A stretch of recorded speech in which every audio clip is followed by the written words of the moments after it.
Sunny summoned the graceless dusk back and remained motionless for a while, looking at the dark expanse of the ocean.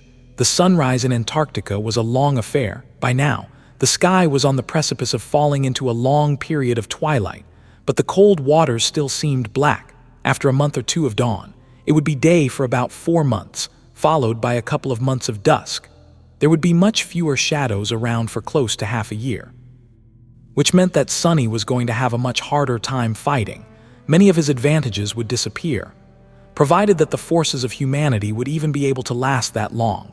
Of course, there was a good chance that they wouldn't, but there was also a good chance that they would. The situation in East Antarctica was much better than it had been in the Antarctic Center. In fact, it was more or less exactly what the government had hoped for. After the tumultuous first phase of the operation, all the population had been relocated to a number of siege capitals. The soldiers had hunkered down, and people were being slowly carried across the ocean to the other quadrants. That process would last until the end of the year. At least, there were 3 field armies of the 1st Evacuation Army currently operating in East Antarctica, which was exactly 3 times more than the single one that had been sent to the Antarctic Center. There were also 2 saints there, one of the government's own and the emissary of the Great Clan's song. Once Saint Tyrus recovered from her wounds, there would be 3.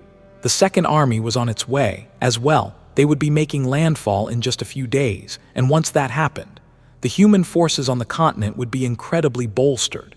The 2nd Army was supposed to be composed of twice as many mundane soldiers, awakened, and masters as the 1st Army had been. Close to 5,000 awakened had died in the Antarctic Center, but by the end of August, there would be 60,000 of them defending East Antarctica. Best of all, there was no winter beast to suppress all forms of long-range communications there, allowing the army to operate as the well-oiled machine it was supposed to be. That had to be enough to withstand the onslaught of the chain of nightmares for 5 more months. By then, most of the population would hopefully be evacuated. And if not, there was the winter solstice. With how rampantly the spell had been spreading in the southern quadrant, the number of awakened was bound to double or even triple after the solstice. All the sleepers created by the chain of nightmares would receive the chance to come into their full power. So, although the forces arrayed against the evacuation effort would continue to grow more dire as time went on, the forces of humanity would swiftly increase. 2. There was a chance, however. Sunny knew that there was one unpredictable part of the equation that could ruin everything. The great clans, Nephis, had told him that the southern campaign was a perfect battlefield for them to wage their war, and so, there was a large possibility that song and valor would clash in East Antarctica, complicating the already dreadful situation. There was no sense or reason in their insane feud, at least none that Sunny and Neph could see, and yet, the threat posed by the War of Great Clans was very real. As if Sunny looked at the ocean, his eyes glinted with cold, wrathful light. Those bastards. He hadn't even noticed when his hands turned into fists. Sunny turned slightly and looked at Jet. She had sat up and was now wiping the nightmare creature's blood off her face, looking slightly less corpsely, but only slightly. She was still a far cry from the fearsome soul reaper he knew. Sunny lingered for a moment, then said evenly, "Just thinking about the future." Just thinking about the future. Jet studied him for a bit. Really? Because you look like you are about to dive back into the water, this time to butcher a few abominations just for fun. She sighed, then said wistfully, "Why did you throw that one off the raft, anyway? We didn't even retrieve the soul shards." Sunny scoffed, "What do we need soul shards for? You can't use them, and neither can I. That thing, meanwhile, was flooding the whole place with its rotten blood. We don't even have a rag to wipe it off." Indeed, soul shards were useless for both of them. Sunny needed shadow fragments, which could only be received by slaying enemies of equal or higher rank, while Soul Reaper could only replenish her essence and strengthen her core by killing living things. In the outside world, a single soul shard was worth a hefty sum of credits, but here on the raft, Sunny would have given 100 of them just for a mop. Well, maybe not 100. Sunny sighed, then returned to his chair and sat down. He was growing hungry, too. Jet stood up, shakily walked out of the puddle of blood, and lowered herself to the alloy surface of the raft. Her eyes had regained a hint of their usual iciness.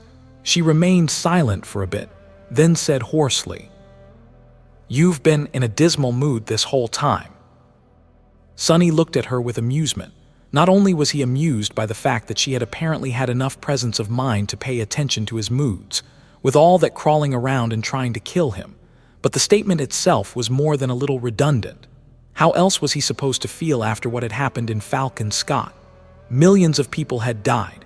The members of his cohort had died, and even before that, the first irregular company had been all but wiped out. Considering everything, Sonny thought that he had handled himself pretty well in the past week. He smiled darkly. "Yeah, and why do you think that's?" Jet sighed, then looked away. "Does it matter what I think? I understand, believe me, I do. In fact, I might just understand it better than you. But, Sonny, do you want me to be honest?" He stared at her silently, I guess, then shrugged. Usually, statements like this were followed by something unpleasant. She looked at the dark waves and shook her head. "I think that you've maybe forgotten who you are and where you came from. I am only saying it because I went through the same thing many years ago when I left the outskirts. I was tempted to forget the truth of things, too, and I did for a little while. But the world has a way of reminding you what it really is, and what you should expect from it. Sonny, don't grow soft. You, of all people, should know better." Sonny looked at her, his face unmoving. After a few moments, he shook his head. "We aren't in the outskirts anymore, and we aren't the same people anymore." A pale grin slowly appeared on Soul Reaper's lips as she admitted, "That's true, too." She lied down and stared at the sky, silent. After a while, though, Jet said, "Maybe you are right. Maybe people like us have to change, too.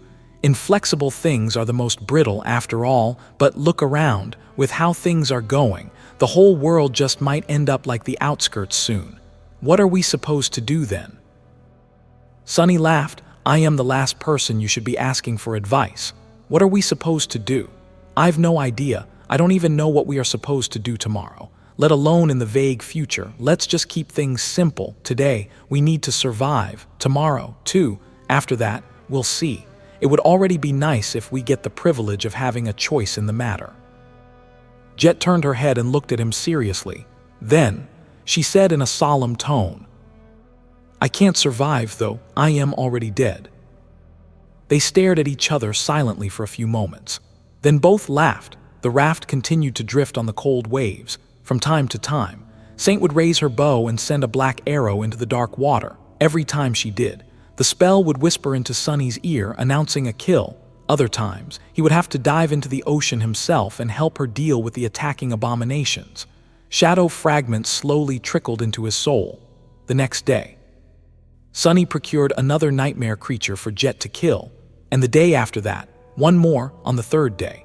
Her crow returned from its scouting trip much sooner than usual, announcing that it had seen land. Not long after that, they saw a dark line on the horizon. On the fourth day, the raft finally reached the inhospitable shore, and the two of them set foot on solid ground again. East Antarctica welcomed them with cold winds, dim twilight, and the familiar call of the whispering nightmare gates.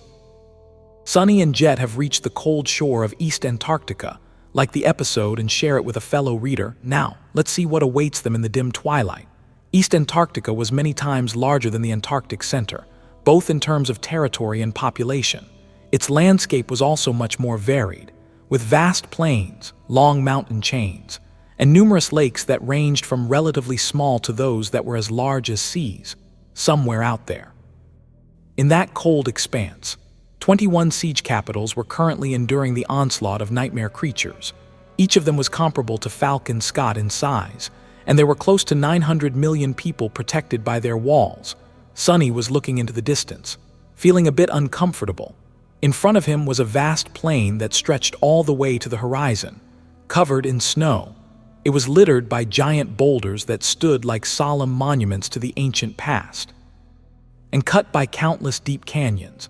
Here and there, hordes of abominations could be seen flowing across the plain like dark rivers. "What a bleak sight," he murmured, after months spent in the mountainous Antarctic center. It was strange to be able to see that far. The world was broad and shrouded in dim twilight, looking quite surreal. Sunny felt exposed. It was still better than the poisoned wilderness of the other continents. He could freely breathe here, at least. There were also much fewer scars left by the destructive wars of the dark times here, although there were some. He could see the skeletal remains of massive war machines and the ruins of destroyed towns far in the distance, all covered with snow. With a sigh, Sunny turned around. Behind him was a slope leading to the ocean shore. Jet had just finished climbing the slope and stopped near him. Breathing heavily, she still looked like a dead woman walking, but at least she was breathing again. That alone made her less unnerving. Soul Reaper remained silent for a few moments, then cursed quietly and observed, "There are still gates near us." Indeed, the call was still too strong for them to escape into the dream realm. She studied the plane, then asked, "Do you've a working communicator?" Sunny shifted awkwardly, then gestured to the graceless dusk. "This is a transcendent armor, you know. It has many wonderful enchantments. Sadly, one thing it doesn't have is pockets. I used to carry a few useful items inside a spatial storage memory, but those were all destroyed by the Heart of Darkness. So, no, I don't have a communicator on me." Indeed, the covetous coffer was more or less empty now. Sunny had spent most of his supplies during the escape to Falcon Scott, and what little remained was then obliterated by the dark beetles. The only thing they hadn't been able to destroy were the spools of diamond thread from the Ebony Tower. Jet sighed, "Pity, mine was frozen solid. We can't even contact Army Command." Then Sunny watched the distant hordes of nightmare creatures for a while. "Well, then we just have to keep moving deeper inland until we find a safe spot to use our anchors." Soul Reaper grimaced, which looked quite frightening. Considering her current state, she lingered for a few seconds, then shook her head. "Moving inland, it won't be easy. This place is in a much better state than the Antarctic center was. But that's just inside the siege capitals. Out here in the wilderness, the nightmare creatures still reign unopposed. You know better than anyone how hard it's to traverse an environment like this." Sunny smiled darkly. "Luckily, we don't need to travel for 3,000 kilometers, and there are no civilians slowing us down. Hell, there's not even a murderous sea to flood the entire world every night. Come on, it's going to be like a picnic." He called, and a moment later, a Stygian black steed rose from the shadows. Nightmare snorted, ominous red flames burning in his eyes. The stallion's adamantine horns glinted dully in the bleak twilight of the early dawn. Sunny summoned the overpriced saddle and went about strapping it on the black courser. As if he did, Jet looked at him with dead eyes. After a while, she suddenly said, "By the way, I never asked, but how the hell did you end up being mongrel? That doesn't make any sense." She paused and then shook her head. "Actually, scratch that. In retrospect, it makes too much sense. We even met once. When that gate manifested in Northern Quadrant Siege Capital, I feel embarrassed now." Sunny coughed. "I just wanted to train peacefully in the dreamscape. Who knew people would make such a ruckus about me learning a few battle styles? This whole thing went out of control really fast. Believe it or not, I actually wanted to use the mongrel persona to stay under the radar. That plan, yeah, it failed spectacularly." Jet laughed, her voice sounding hoarse and disturbing. "Stay under the radar? You call challenging Morgan of Valor staying under the radar?" He winced. "Well, I might have gotten a little greedy once or twice, but hey, at least I got a very good bow out of it. It's still my best ranged memory. Those Valor Forgemasters really know what they're doing." Soul Reaper shook her head. "You are not too bad yourself, Sunny. I still can't believe that you can craft memories. Do you know how rare aspects that allow Awakened to create memories are? There are very few such Awakened outside of Valor, and even those usually only work for the powerful legacy clans." Sunny remained silent for a few moments. By that point, there was nothing really preventing him from sharing his insights into sorcery with Jet. They had already learned a lot of each other's secrets, so one more wasn't going to make a difference. But it would be a long conversation. If he explained that his ability to create and modify memories hadn't come from his aspect, but rather from an attribute. he would have to explain what blood weave was, which in turn would require him to explain much more. He didn't feel like it. The knowledge wouldn't help Soul Reaper, anyway, or anyone else, for that matter, as far as Sunny knew. His ability to see and interact with Spellweave was unique. Instead, Sunny glanced at Jet and asked, "What's so special about that Morgan anyway? How strong is she?" Soul Reaper sighed. "Understand that there are masters, and then there are masters, Sunny. Legacies are trained from childhood to be monstrous fighters. And that's just those from lesser clans. Those from the great clans, well, you can imagine. Morgan isn't just any member of Clan Valor, either. She's their princess. You should know by now who her father is." Sunny's face darkened. He finished dealing with the saddle and crossed his arms. "What about you, then? Are you stronger than Morgan?" Jet stared at him with her hollow, dead eyes. A corner of her mouth twitched upward. "Me? Maybe, probably not. If we had to fight, I would most likely lose, not because I am weaker, just because Morgan has the vast resources of valor behind her. Memories, echoes, soul shards. You can't imagine how much power the great clans have hoarded over the decades. People like us don't have the same foundation, so I wouldn't want to fight one of their heirs. If there's an option not to, that goes for your friend Songsation as well." He scoffed. "It's a bit of a stretch to call us friends, and I think you are selling yourself short. I fought a couple of masters from Valor, you know. They're not that tough." Soul Reaper grinned. "Really? How come you ended up stuck in the waking world for half a year, then?" Sunny stared at her for a moment. "Good point." With that, he jumped into the saddle, looked at Jet from above, and offered her a hand. "Come on, climb up." She hesitated, prompting Sunny to raise an eyebrow and ask, What's wrong?" Jet cleared her throat. "What do you mean, what's wrong? I don't know how to ride a horse. Why would I know how to ride a horse? I've never ridden one. I've never even seen one before your echo." Sunny blinked a couple of times, then suddenly laughed. That laugh surprised him, because he hadn't thought himself capable of laughing after Falcon Scott. "Gods, you don't need to ride anything. I'll control the horse. You just sit in front of me and don't fall off. I am sure you can handle that much, at least." Jet sighed, then grabbed his hand and jumped up. Nightmare exhaled loudly through his nostrils, confused as to why a corpse was sitting on top of him. Shadow God was also the god of death, though so the shadow steed must have been accustomed to such things happening. Or not, in any case, he would have to deal with it. Jet looked down nervously. "Sunny, how fast is your horse, exactly?" He smirked. "Pretty fast." With that, Sunny sent Nightmare forward. Soul Reaper would have yelped, but she was still having trouble breathing, so all she produced was a stifled hiss. The nightmarish steed carried a dead woman and a divine shadow as if it raced across the snow-covered plain, moving deeper into the cold expanse of a doomed continent. Nightmare was flying across the twilight plain, ignoring all obstacles. He cut through the snow, maneuvered between giant boulders, crested hills, and jumped across deep canyons, his steel hooves sending sparks flying from the weathered stone. The dark destrier was swift like a shadow, moving with innate grace and incredible speed. Sunny was sitting in the saddle, holding Jet. She was basically in his embrace. In the past, being so close to her would have made his blood boil.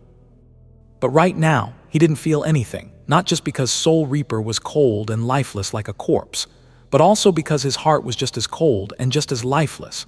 He didn't feel much of anything right now, except for deep, dark rancor. There was no time to, either. Sunny might have joked about how this journey would be akin to a picnic, but in truth, their situation was still dire. East Antarctica was teeming with nightmare creatures. And he wasn't conceited enough to think himself capable of slaughtering entire hordes of them. Sunny knew that he was strong, but he also knew the limitations of his strength. He had just been taught a bitter lesson on that topic by the winter beast. After all, right now, his best friends were caution and speed.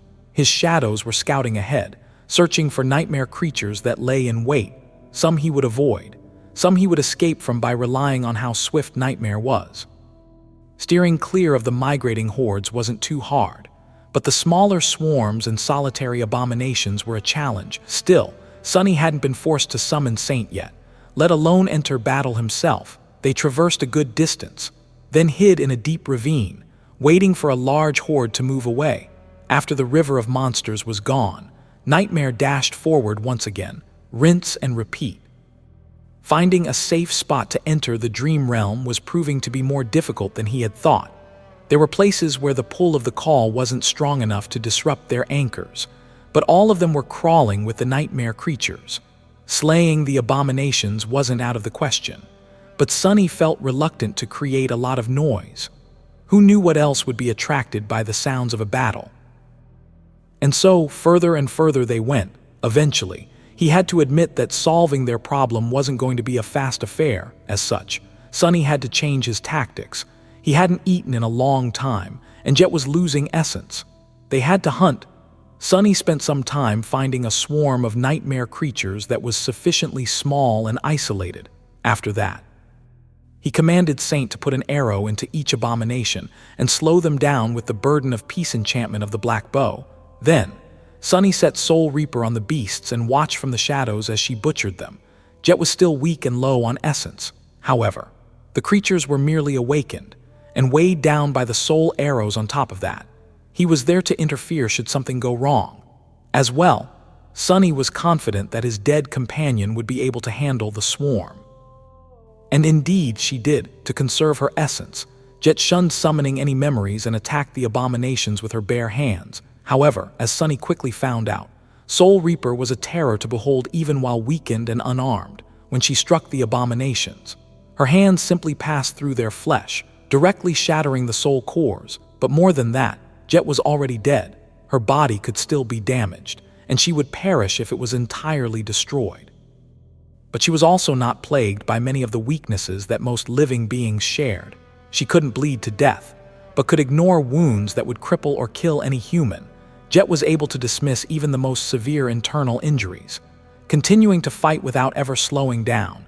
Even if her lungs were crushed and her heart was pierced, she would simply continue to kill.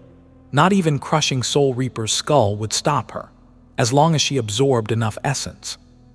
Her dead body would eventually heal, or rather, restore itself. Faced with such an unstoppable monster, even Sunny would feel a hint of dread. Good thing we're on the same side. In the end, it didn't take long for Jet to slaughter the small swarm of awakened abominations. She killed them with her bare hands, regaining a little strength with each kill. Throughout all of this, her face remained unnervingly calm, like that of someone focused on a boring chore. Then, a disturbing little smile appeared on it. Sunny was forced to remember his first conversation with teacher Julius. Back then, the old man had called Jet a murderous savage and a psychopathic killer. Sunny used to think that people were prejudiced against Jet because of her background, but now, knowing what he knew, he could see how strangers could have come to the conclusion that Soul Reaper enjoyed killing simply for the sake of killing. Very few people knew that she needed to constantly absorb essence to survive. After all, and who wouldn't be unsettled after witnessing something like this? When the last of the nightmare creatures fell to the ground, Jet straightened and closed her eyes for a moment, exhaling with satisfaction. She looked like a fiend that had just crawled from the depths of hell, awash in blood, body riddled with ghastly wounds, and eerily beautiful despite all that. Shaking his head, Sunny emerged from the shadows and went about dressing down some of the abominations to collect meat. At the same time, Saint started salvaging soul shards. Jet remained motionless for a while, then looked at him. There was some vitality now in her eyes. She smiled and asked, "What are we doing now?" Sunny looked at her somberly. "Now go wash yourself. You might be dead, but I am not. I can still smell things." Some time later, they were hidden in a small cave at the bottom of a deep canyon, sitting in front of a fire. A piece of monster meat was roasting on it, filling the cave with a delicious smell. Sunny was a bit sullen, because it had taken all his knowledge of wilderness survival to make the small fire. Snowy reaches of Antarctica weren't exactly the best place to search for fuel. He had almost been forced to use the divine flames of the cruel sight to cook, which would inevitably result in an atrociously burned dinner for him. Currently, Sunny was passing time by trying to play a simple melody on a flute made of emerald bone. Kai would have probably become ill if exposed to his musical talent, but Jet didn't seem to mind. She stared at the fire, flames reflecting in her icy blue eyes.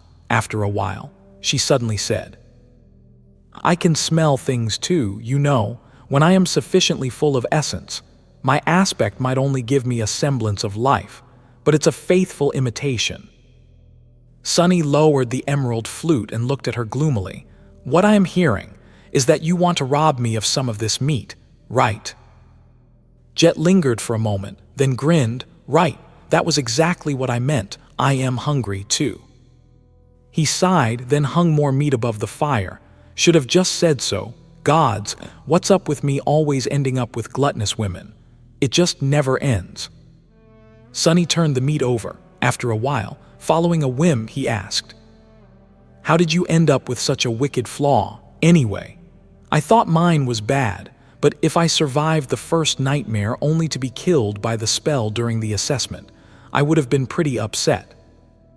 He really didn't understand how it would work. Jet laid down, staring at the stone roof of the cave. She sighed, then shrugged slightly. "No, it wasn't during the assessment. Actually, I didn't survive the first nightmare. I was young and weak and frightened, and so I died." Soul Reaper turned her head and looked at him across the fire. "But I didn't remain completely dead. I crawled out of the grave, somehow, and finished the trial. I guess the role I played in the nightmare, or maybe my innate attribute, created the possibility of something like that happening. It had to be an infinitely small possibility, though, because the spell seemed rather impressed with the result. Otherwise, it wouldn't have given me a supreme aspect." Sunny didn't answer. Considering what he heard, it made sense. He had also made something nearly impossible happen during the first nightmare. If he hadn't been sent into the body of a temple slave, Shadow God wouldn't have responded to his unintentional call. And if he didn't have the fated attribute, he would have never unwittingly climbed on that altar. Most likely, many things had come together to create the possibility. He had been the one to grasp it, though. Anyone else would have failed. Sunny looked at Jet silently, thinking about her flaw. What would happen if he gave her Weaver's mask? Would she come back to life? In his heart, he knew the answer. After learning about Weaver, the spell, and the vicissitudes of fate, Sunny developed an intuition about these things. Jet would indeed come back to life, but her soul would remain shattered, and like all living beings with broken souls, she would instantly die, this time, forever. Her cruel flaw, mockingly, was the only thing that allowed her to exist. What about his own flaw? Sunny tried to imagine the life he would have had if not for the inability to lie. Would it have been easier? Would it have been harder? He wouldn't have become enslaved, that was for sure, but he also would have never gotten close to other people, choosing to lie and manipulate them instead of trusting them, out of fear of being rejected and betrayed. And for that reason, he would have probably died a long time ago, or at least turned into something ugly and twisted. Was that the lesson he was supposed to learn? "Weaver, you hypocrite, weren't you yourself the master of lies?" Sunny shook his head and concentrated on not burning the meat. These philosophical questions were a waste of time. He would still choose to get rid of his flaw in an instant. If he could, Jet sighed, breaking the silence. "Actually, learning my flaw wasn't the hardest part. The hardest part was surviving the time between the nightmare and the solstice. As you can imagine, it's not easy for a sleeper to find things to kill before entering the dream realm. I ended up having to ask for help, and asking for help ended up costing me a lot." Sunny shifted slightly and asked, "Who did you ask?" She chuckled. "Who do you think? Just like you, I've been invited to the academy after becoming a sleeper, and just like you, I've been asked for the details of my aspect, on a voluntary basis, of course, but what would an ignorant kid from the outskirts know? I told them everything, and from that moment, they had a wonderful leash to keep me on." Jet remained silent for a few moments. "That's fine, though. Even without it, I would have chosen the same. I am happy with how things turned out, still." She grew quiet, and then added wistfully, "It would have been nice to have had more of a choice." Sunny didn't speak for a while. Eventually, he said, "Yeah, it would have been nice." With that, he judged that the meat was ready, took it off the fire, and said, "Here, your dinner is ready." They concentrated on the food, content to be safe for the moment, with something tasty to eat. Sunny could vividly remember the times when eating anything, let alone actual meat, had been a cause for celebration. Jet could, too. Those times were gone, and no matter how complicated and hard their lives had become. Sitting in a damp cave located in the depths of a dying continent, Sunny stared at the fire and thought, I guess it's an improvement. Soon, Sunny and Jet continued their journey. The landscape of East Antarctica remained the same, and so did the dangers they faced. The two of them traveled across the desolate plain, sometimes avoiding the nightmare creatures, sometimes engaging in short and furious battles. Sunny felt a little bit numb and was glad to have a task to focus on, with all his attention concentrated on keeping them alive. He had no time for unnecessary thoughts, which suited him just fine. Meanwhile, was slowly recovering her powers. The more abominations she killed, the less like a corpse she looked at some point. She allowed herself to summon a few memories, and was now wearing a light suit of armor that was made of black, lusterless leather. Now that she wielded a weapon, her lethality had soared, too, for Sunny. It was fascinating to watch Jet slowly come back to life. Her eyes were once again the familiar icy blue, her movements becoming as swift, murderous, and purposeful as they had been before. This was the fearsome Soul Reaper he knew. She might not have reached her peak condition yet, but she didn't resemble a shambling corpse anymore. Either, most interesting of all, her lifeless shadow had regained its vitality. By now, he would have never suspected that the person in front of him wasn't actually alive.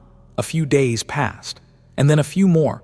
2 whole weeks had passed since the destruction of Falcon Scott. They had spent half of that time crossing the strait, and half traversing the snowy plain. The plain was as inhospitable and vast as ever. Sunny made Nightmare stop, waiting for his shadows to assess the size of a distant horde of nightmare creatures. These past few days, there had been more and more abominations around, all moving in the same direction. Weaving between them was growing harder. Somewhat bored, he shifted in the saddle and asked, Hey, do you think the government considers us dead? Jet, who was sitting in front of him, turned her head and gave him an amused look. Sunny sighed, no pun intended. He knew that his friends had to be aware that he was fine. Nephis could see his runes, after all, and she would have informed the rest. However, being pronounced dead by the government was a bothersome affair. His merchant license would have been revoked, for example, which would put Aiko and the brilliant Emporium in a tight spot. His home could be auctioned off, too. Jet chuckled. I don't think so. They've ways to know such things. The diviners, for example. We were probably marked as missing in action, if anyone even had time to do the paperwork. Sunny wanted to continue the conversation, but then fell silent, a slight frown appearing on his face. Soul Reaper raised an eyebrow. What's it? He shook his head. Listen.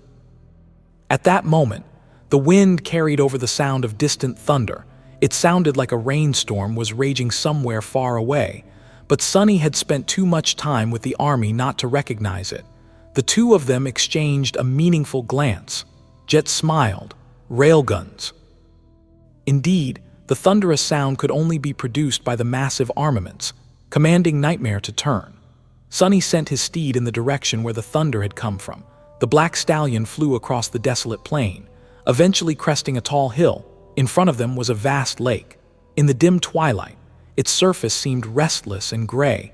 The shield of ice covering the lake had long been broken, with many gargantuan carcasses floating in the cold water like dark islands. Smaller nightmare creatures were swarming around them, greedily devouring the flesh of the fallen giants. On the other side of the lake, tall alloy walls rose from the shore, with thousands of armaments unleashing a devastating barrage of tungsten rounds on the encroaching mass of abominations. Sunny could even discern the small shapes of soldiers and awakened on the battlements. A long sigh escaped from his lips. A siege capital. Summoning the sin of solace, Sunny closed his eyes for a moment. Then, he sent Nightmare galloping down the hill. The black steed rushed toward the lake, surrounded by a tide of moving shadows. Returning from the dead had turned out to be much more chaotic than Sunny expected, and fighting through the horde of nightmare creatures to reach the siege capital wasn't the most tumultuous part. He was actually accustomed to things like that. The reactions of the people inside the stronghold were much more intense. At first, the commander of the city defenses seemed polite, but unfriendly. After all, The sudden appearance of two ascended outside the walls during a fierce battle had put a lot of pressure on him. Fields of fire had to be rearranged, a safe corridor created. Perhaps his soldiers would even have to sortie to protect the unexpected guests. However, the latter measure hadn't been needed. Sonny fought his own way to the wall and then scaled it himself, and when the master in charge learned that the two ascended had come from the Antarctic center, his demeanor completely changed. "Falcon Scott, but..." The man stared at them with wide eyes for a moment. Then, something akin to joyous pride ignited in them. Sonny didn't really know what the master was feeling so proud about, but at least the unfriendliness immediately disappeared. "Gods, great. This is great. I need to inform the..." "No, wait. Are you guys wounded?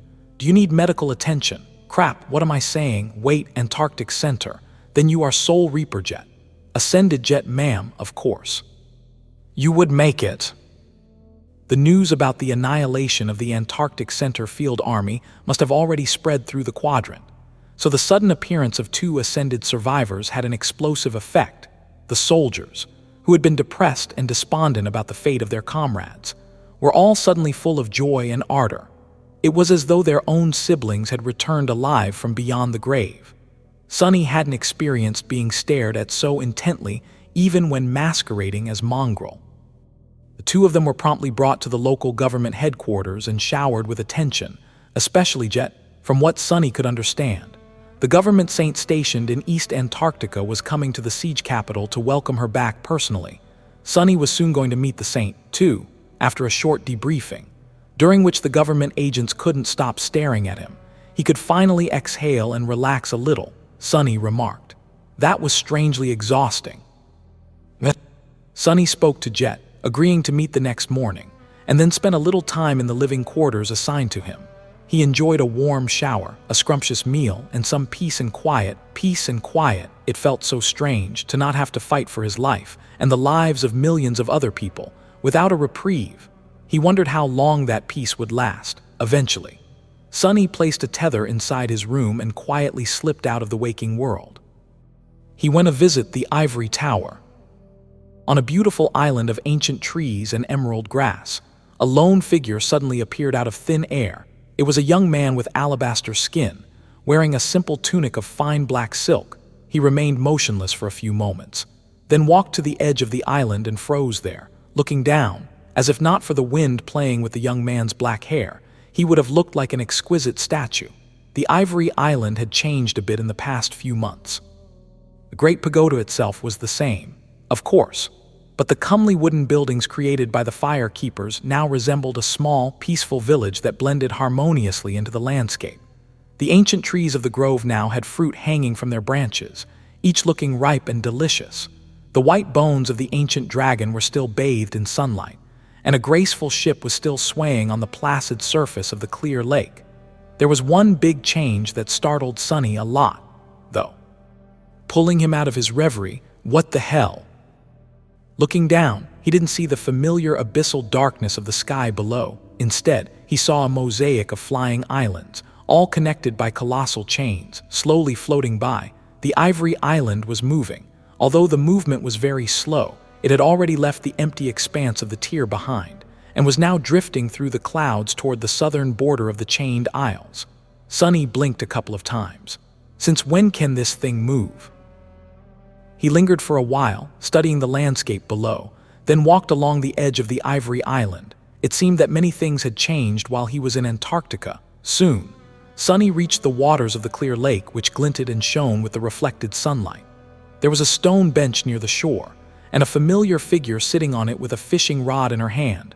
Tall, attractive, brimming with vitality, Effie was relaxing in the sun and watching the lake. Sonny walked closer and remained silent for a while. Eventually, he said, "There's actually fish in that lake." Effie shrugged lazily. "Who knows? That's what I'm trying to find out, hopefully. I developed a taste for fish and sea monsters after being stuck on a ship for an entire month." Then she suddenly froze and slowly turned around. Effie's hazel eyes shone with glee. "Sonny, it's you." He smirked. "Who else would it? Arg, gods, put me down, you savage idiot." The huntress had instantly swept him into a crushing hug, and considering their difference in height, Sonny felt his feet leaving the ground. His voice was full of righteous indignation. I said, "Gods, don't you've any modesty? Let go of me." Effie exploded with laughter and put him down, and it was a good thing, too. Sonny was this close to using the feather of truth to turn himself as heavy as a huge chunk of marble. He only hesitated because that might have had no effect on her. "When did you arrive?" "No, wait, where the hell are you?" "Neph told us that you are alive, but the news from the Antarctic Center, doofus, are you really all right? What happened?" Sonny gave her a resigned look, then shook his head. "Just now, East Antarctica, I guess," as if for what happened.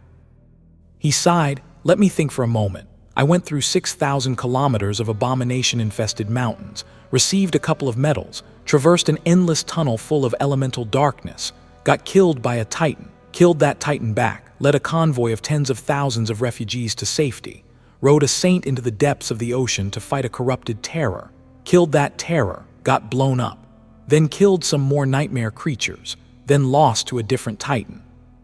Crossed the strait on a raft, rode a horse all the way to the nearest siege capital. That pretty much covers it, I guess.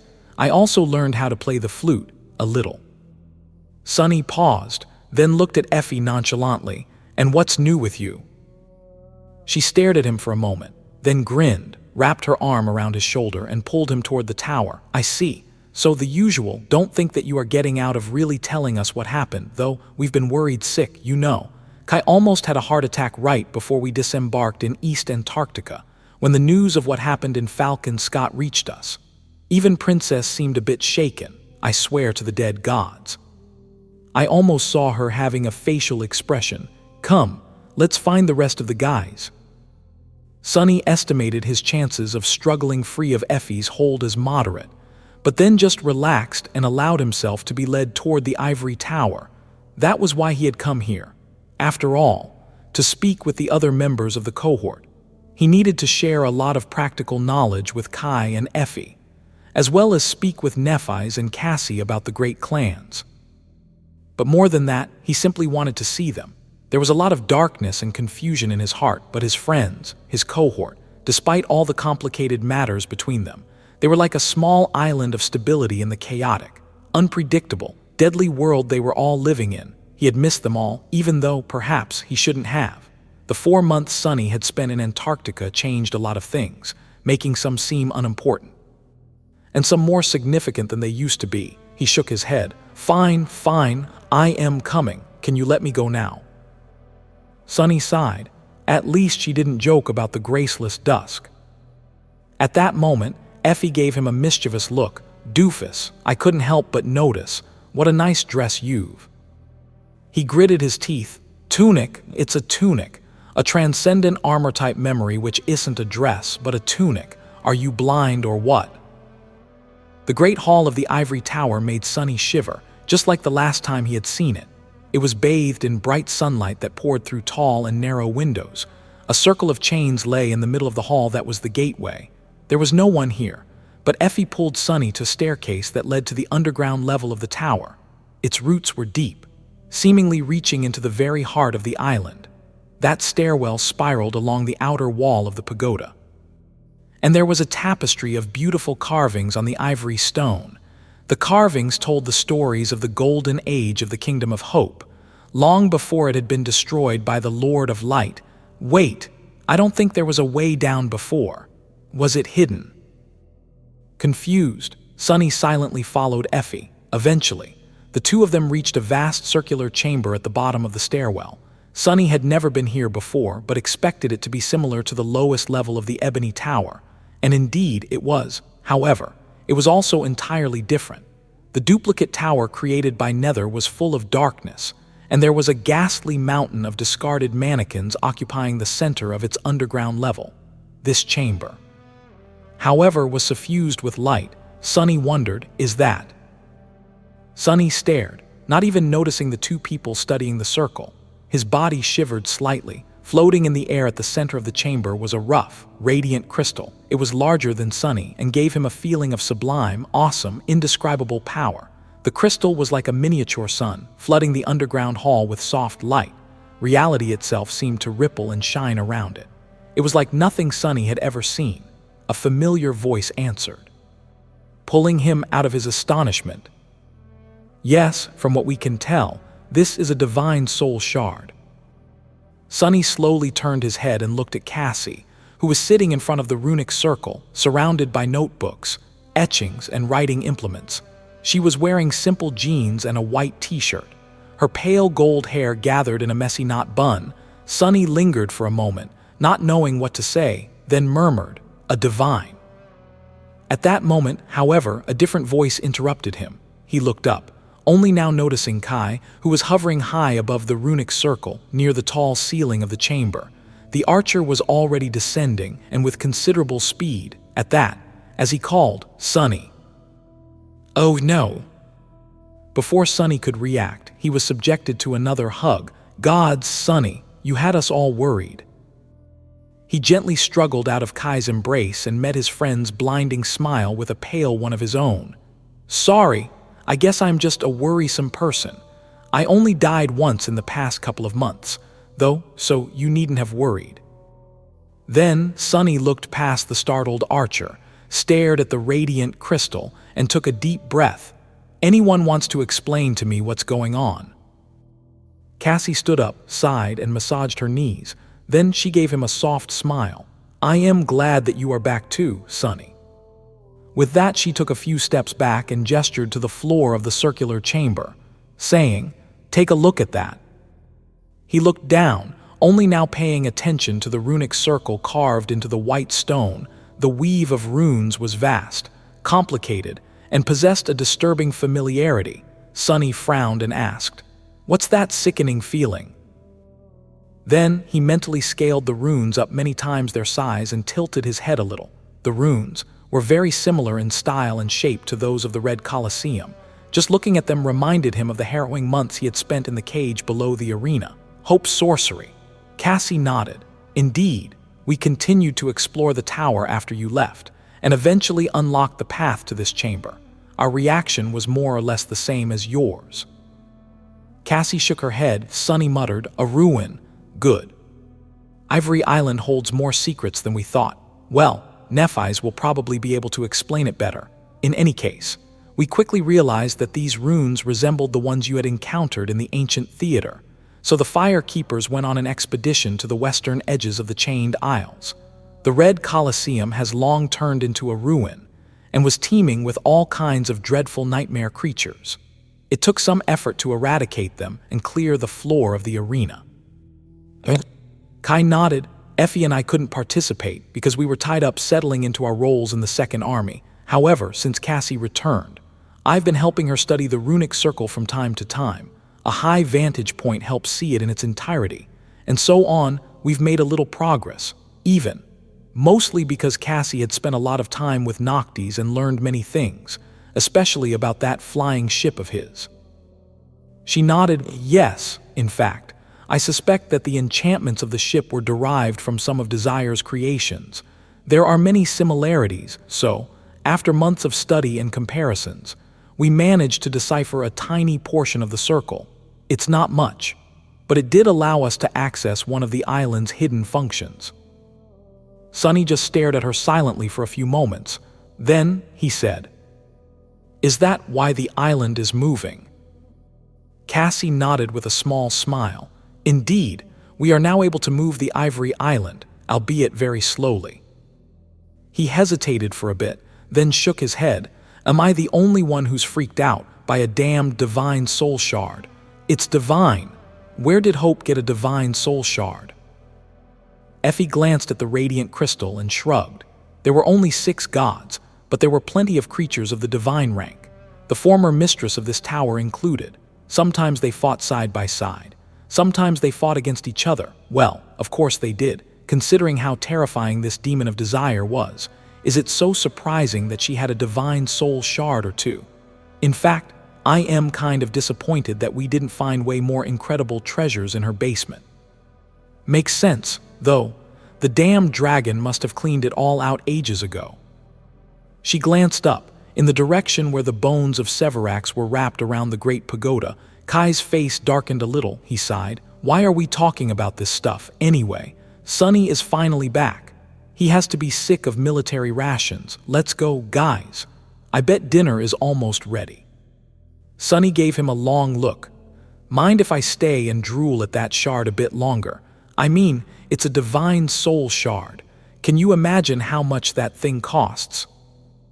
Kai shook his head and said, his voice full of resoluteness, no, you can't. I am going to feed you, and don't even think about resisting. Sonny looked at the radiant crystal one last time and sighed. Well, all right, I guess I can go for a bite. As they went back up the stairs, Sonny couldn't help but think about what he had seen in the stone chamber at the root of the great pagoda, the circle of runes, the sublime crystal hovering in the middle of it. That had to be the core of Hope's Tower, as well as of the whole island, the very heart of the citadel. But what was its purpose? An easy conclusion would be that the divine soul shard was the energy source that powered the enchantments keeping the Ivory Island afloat. But that didn't make any sense. The runes had been carved by the demon of desire herself, which meant that the enchantments had been created before her kingdom was destroyed. Back then, it had been simply a prospering latte. There had been no islands, let alone flying ones, come to think of it. Sonny wasn't entirely clear on how the Kingdom of Hope had become the Chained Isles. Had she suspended the remnants of her shattered kingdom above the devouring flames herself, in order to preserve at least some of it, or had it been arranged by Sun God? There were other questions, too. If the divine soul shard was the heart of the citadel, was it powering the gateway? But the gateway was only created recently. After the Seed of Nightmare had been conquered, the spell made it appear, not hope. Had the spell created entirely new enchantments or built upon the existing ones? Cassie had said that there were other functions of the citadel she had yet to master. What were they, exactly? Now that Sonny started thinking about it, he realized that he didn't really know much about citadels. That word just used to describe a human stronghold built around a gateway in the dream realm.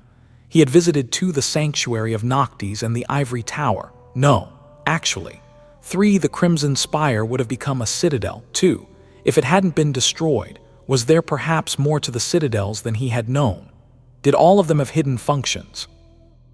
Sonny glanced at Cassie, who was tracing the stone wall with her fingers as she ascended the stairs. I actually learned a bit about Hope's runic sorcery back in the nightmare. If you want, we can compare notes later.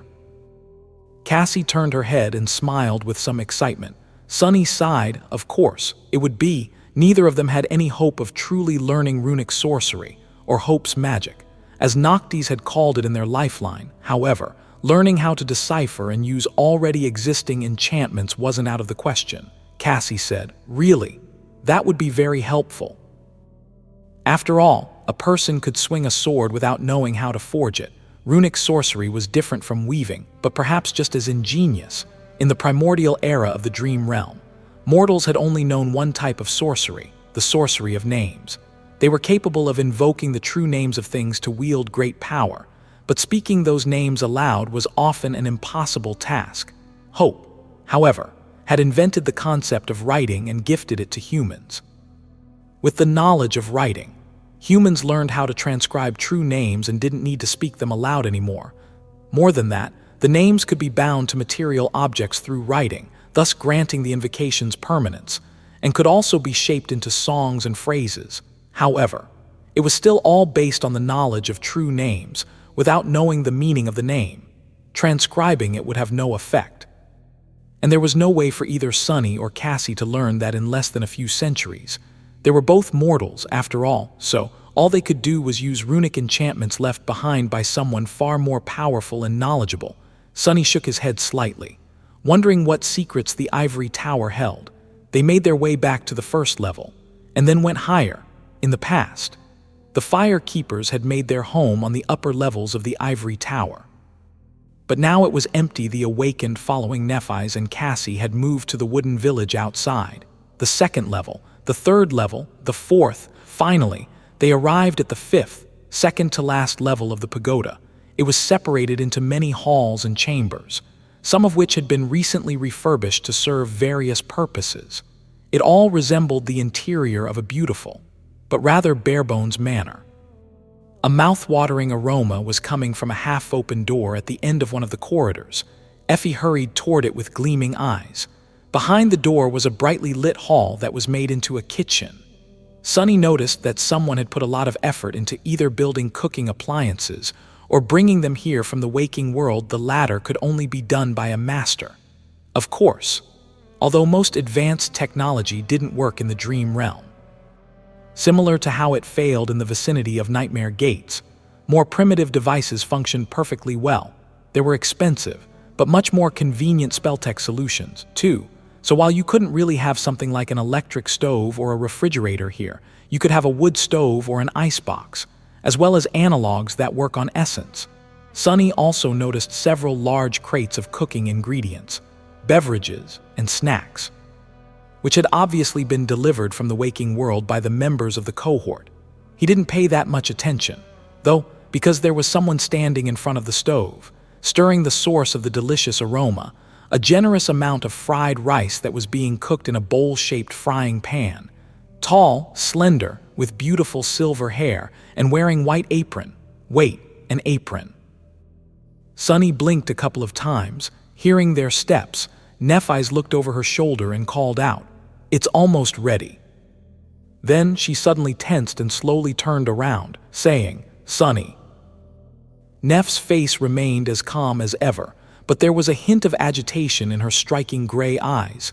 He remained silent for a moment, then looked past her. "Sure, you better turn around, though. Don't burn our dinner." Nephis stared at Sunny for a couple moments, then briefly glanced at her apron and quietly cleared her throat. Sunny responded, "Right." She turned around and got back to stirring the rice. A couple seconds later, Sight added without looking back, "Y'all have to wait for a couple more minutes. And welcome back, Sunny. Did you make it out of the Antarctic Center all right?" Sunny wondered how much Changing Star knew about the situation in the southern quadrant, as if he followed Cassie, Effie, and Kai to sit behind a dining table, settling on a wooden chair, which was far inferior to his own shadow chair. He sighed. "I wouldn't call it all right, but yes, I made it out. I am already inside a siege capital in East Antarctica." Neph's shoulder moved slightly. Sunny added, "That's good." Effie grabbed a few cans of something sugary and refreshing, then pushed one towards Sunny. "Kai and I spent a whole month in transit, aboard those giant ships.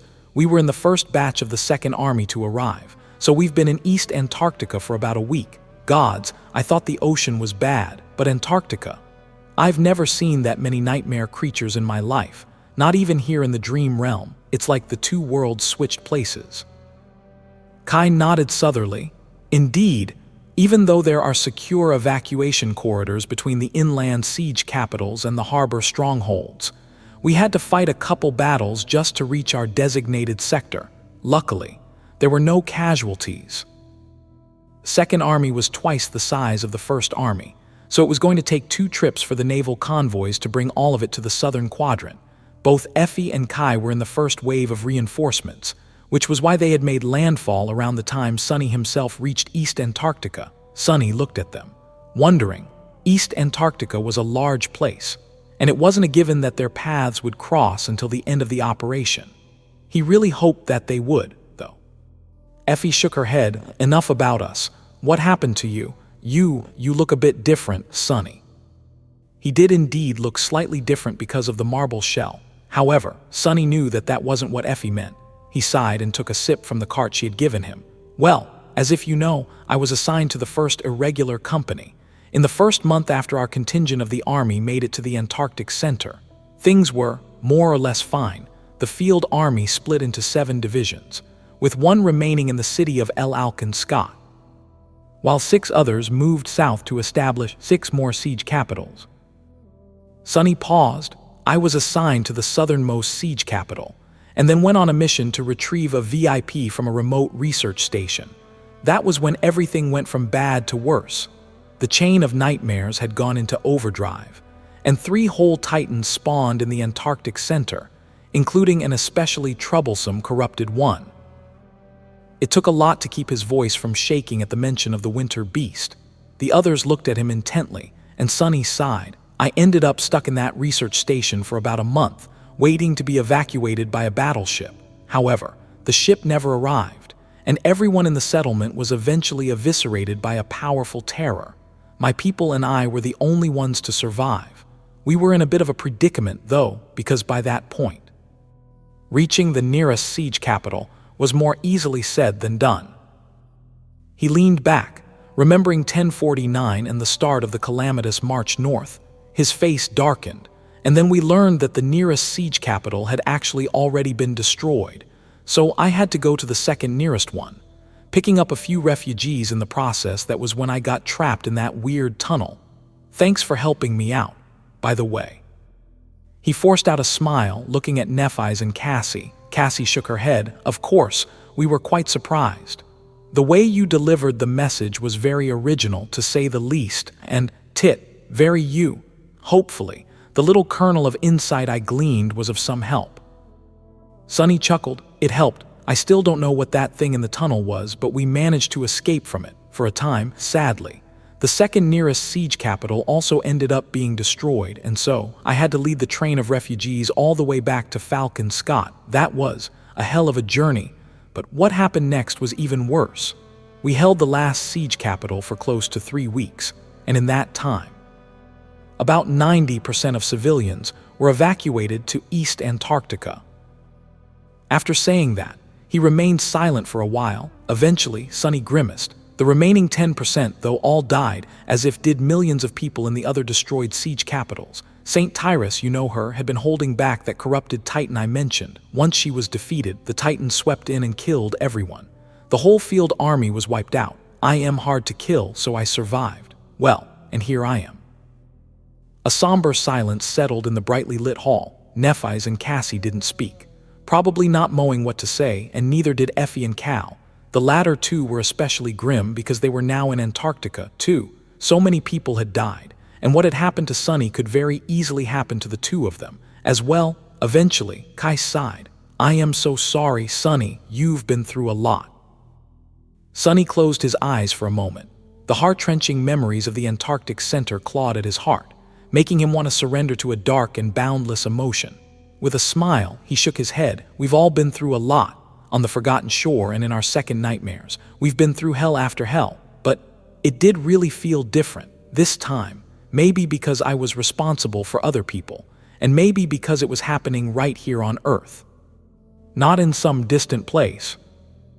With that, Sunny glanced at Effie and Kai, then said, trying to cheer them up, you don't have to worry too much, though. Now that the operation is in its second phase, things will calm down a little. East Antarctica is in a much better spot than the Antarctic Center. There are more soldiers, more awakened, more saints, and much fewer obstacles in the way. Sure, it's going to be a tough campaign, and unexpected variables are bound to emerge. But I feel like the worst part is over. With some luck, we will all manage. He smiled, then secretly threw a glance at Nephis. She was now a part of one of those unexpected variables. Would Neph have something to say to him? As if feeling his gaze, Changing Star turned around and walked their way, soon placing plates of fragrant rice and vegetables in front of each member of the cohort. Her apron had disappeared at some point in the past few minutes. Sitting down, Nephis pushed the plate with the biggest portion towards Sunny, which caused Effie to stare at her indignantly. Neph coughed. What? Eat, everyone, before it gets cold. They turned their attention to the food, and for a while, Sunny felt delightfully at peace. It was so strange. He had gone through so much, and had changed so much, but now that he was back with his friends, it was so easy to slide into a familiar role, to smile and laugh as if he was the same old Sunny. It felt natural, even if a small, hidden corner of his heart remained dark and cold, untouched by the peaceful warmth of their reunion. Still, it wasn't a bad feeling. Allowing himself to relax, Sunny concentrated on the food. It had been a long time since he got to eat something Nephis had cooked. The fried rice, with vegetables, was, indeed, much better than military rations. It was delicious. The small dinner was very enjoyable for Sunny. In fact, after being under crushing pressure for pretty much the entire past 4 months. This sudden moment of levity made him feel like he was on the verge of melting into a puddle of jelly. It was as though the outer edges of his being had been turned into a harsh, rigid shell by the immense strain of the disastrous war, and now that the shell suddenly disappeared, he couldn't quite remember how to keep himself together without it. Still, he managed. The 5 of them ate and chatted relaxedly, sharing small details about their lives in recent months. Sunny especially had a lot to say. All of them were experienced combatants, but he now possessed precious knowledge of the intricacies of the type of war Effie and Kai would soon be exposed to. The southern campaign was different from the usual tribulations Awakened faced in the dream realm. The terrain was different. The climate was different. Even the cycle of day and night was different.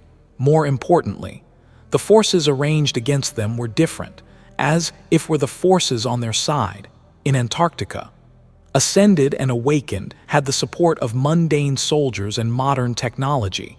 Sunny had learned a tremendous amount of lessons about how to bring the two together. In no small part because he had commanded a mixed force of Awakened and Mundanes in conditions so desperate that anything less than perfect cohesion would have meant certain death, unlike him, who had been a part of a small and exceedingly elite unit. Both Kai and Effie were placed in command of large detachments consisting of rank-and-file soldiers. To them, this practical knowledge was more valuable than gold. Small things like using fire resistance enchantments to increase the tactical flexibility of MWP flamethrowers, efficiently triaging mundane soldiers that had been infected by the spell, managing the ammo consumption of the vehicle turrets in relation to the essence consumption of the Awakened, and 1,000 more things like this could only be learned through experience, or being taught by someone with such experience. Of course, his friends were bright people and immensely talented warriors. In time, they would have reached the same conclusions, but that time could very well cost many lives. That was why Sunny was in a hurry to share his hard-won expertise. The only problem was that actually going over everything was bound to take way more time than they had. So, at some point, he simply used the blessing of dusk enchantment of the graceless dusk to establish a mental connection and share his insights in a more direct fashion. Needless to say, his sudden ability to transmit thoughts telepathically startled his friends greatly. Effie flinched, almost falling from her chair, and looked at him with wide eyes. "Aya, what the hell, Sunny? You are in my head." Sunny paused, suddenly realizing that he should have probably warned them before establishing the connection. He chuckled awkwardly. "Sorry, I should have explained first. One of the enchantments of my tunic, it's a tunic, you troglodyte, allows me to establish a mental link with other living beings. Don't worry, though, I can't read your thoughts, and in your case, Effie, I wouldn't even want to. Gods, I shudder just imagining what's going on in that depraved head of yours. In any case, you've to willingly transmit a thought for me to receive it. Imagine it as thinking out loud." She hesitated for a few moments, then instantly sent over a mental image that made Sunny spit out his drink and glare at her with murder in his eyes. Effie grinned, then waved a hand. All right, I get it. What a great enchantment." With the help of the blessing of dusk, the conversation flowed much faster. Eventually, though both Kai and Effie had to leave, they had just arrived at their assigned siege capital, after all, so there was a lot for them to do. In fact, days like this, when all 5 could freely gather in the dream realm together, were bound to be rare until the Antarctica operation was over. Cassie excused herself. 2. Returning to the root chamber of the tower to continue studying the runic circle. Sunny and Nephis were left alone in the sunlit hall. He hesitated. Throughout the dinner, Sunny had avoided speaking about the matters that gnawed on him, the war between the great clans and their plans for Antarctica. In fact, he felt reluctant to start that conversation even now. However, he had already learned the unpleasant lesson of what happened when he postponed important conversations until the last possible moment. Sunny's relaxed expression slowly changed to one of grim sharpness. Looking at Nephis, he leaned back a little and asked, "You told me before that valor and song would most likely turn the southern quadrant into their private battlefield. How sure are you of it now, after 4 months?" Neph lingered for a while, her beautiful gray eyes clear and calm. Then she said, "I am pretty sure, in fact, it has already been set in stone." Sunny let out a resentful sigh and cursed, "Damn them." He gritted his teeth, staring into the distance with a harsh expression. Suddenly, the shadows in the corners of the hall seemed much darker. Sunny shook his head, feeling a strong desire to break something, and muttered, "This is insanity. This is pure madness. Neph, I've been told that the great clans have long given up on the waking world. Standing aside and watching the lives of hundreds of millions of people be destroyed is already unforgivable. But coming to mess things up even further is just beyond all reason. I just don't understand." Changing Star looked at him evenly. Then, a strange, joyless smile slowly appeared on her face. "I can help you with that." Sunny frowned and asked, "What exactly do you mean?"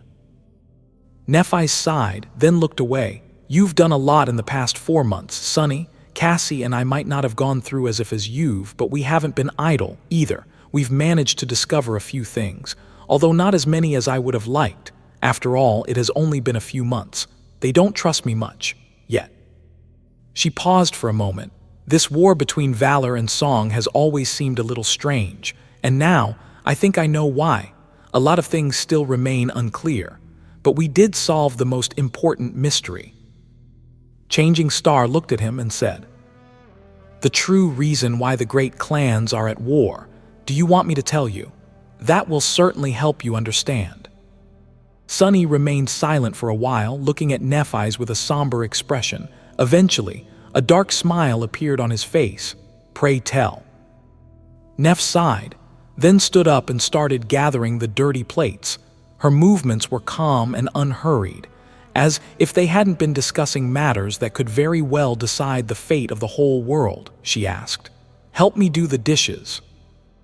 Sunny blinked, amused by the mundane banality of her request. He lingered for a moment, then shook his head and went about giving Changing Star a hand, as if they cleaned the plates in the cold water produced by either a memory or the Ivory Tower itself. She started talking. "I've known for a long time that the great clans, especially Song and Valor, were opposed to each other. Despite being outwardly unified, the symptoms of the approaching war were quite apparent if one knew where to look. However, the reasons for this animosity have always eluded me.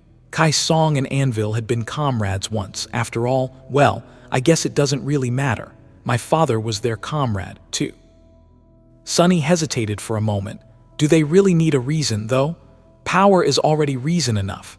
Both have an unimaginable amount of it. But in my experience, those who possess great power are the ones most greedy for more. Nephi slowly shook her head. "Maybe, but they aren't fools. This war of theirs is too ill-timed and too destructive. The great clans stand to lose more from it than they would gain. There are other powers to consider, too. The House of Night, for example, even the government, or Asterion, wherever he might be, if both Song and Valor are weakened by the clash. The lesser threats might very well swoop in to finish off the victor."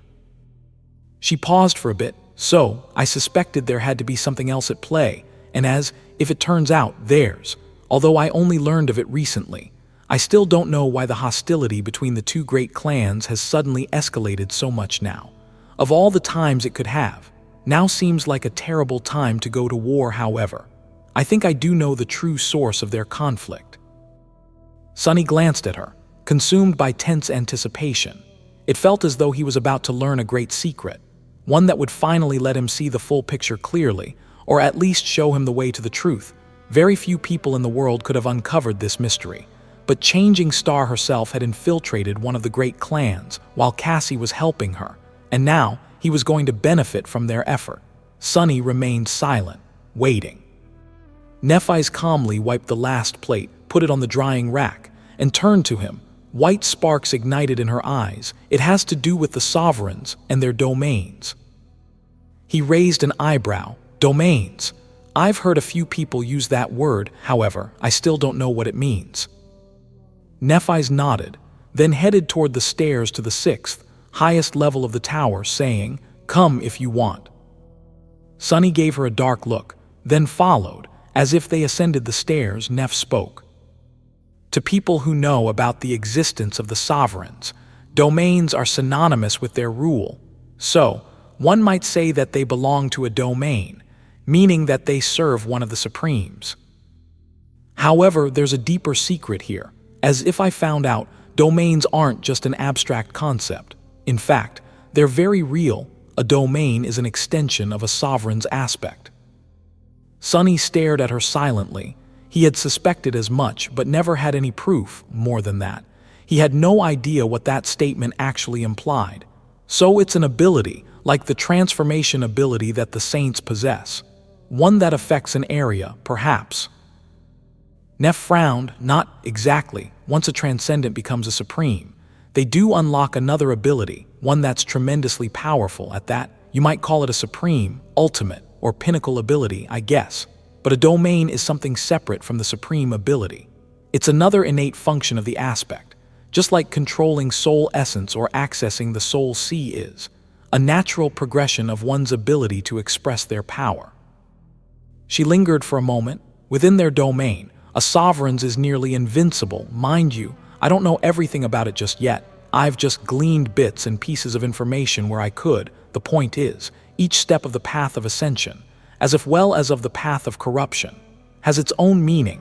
The first path is the ascent toward divinity, while the second is the descent into profanity. They reached the 6th level, which, just like the first, only encompassed one spacious hall. This one was smaller than the great chamber where Hope had once been chained, and suffused with bright sunlight. It was empty and Spartan, with only a few pieces of wooden furniture and a bed occupying a small section of the vast stone floor. The white curtains of the bed's canopy billowing in the wind. Apparently, this was where Nephis herself lived.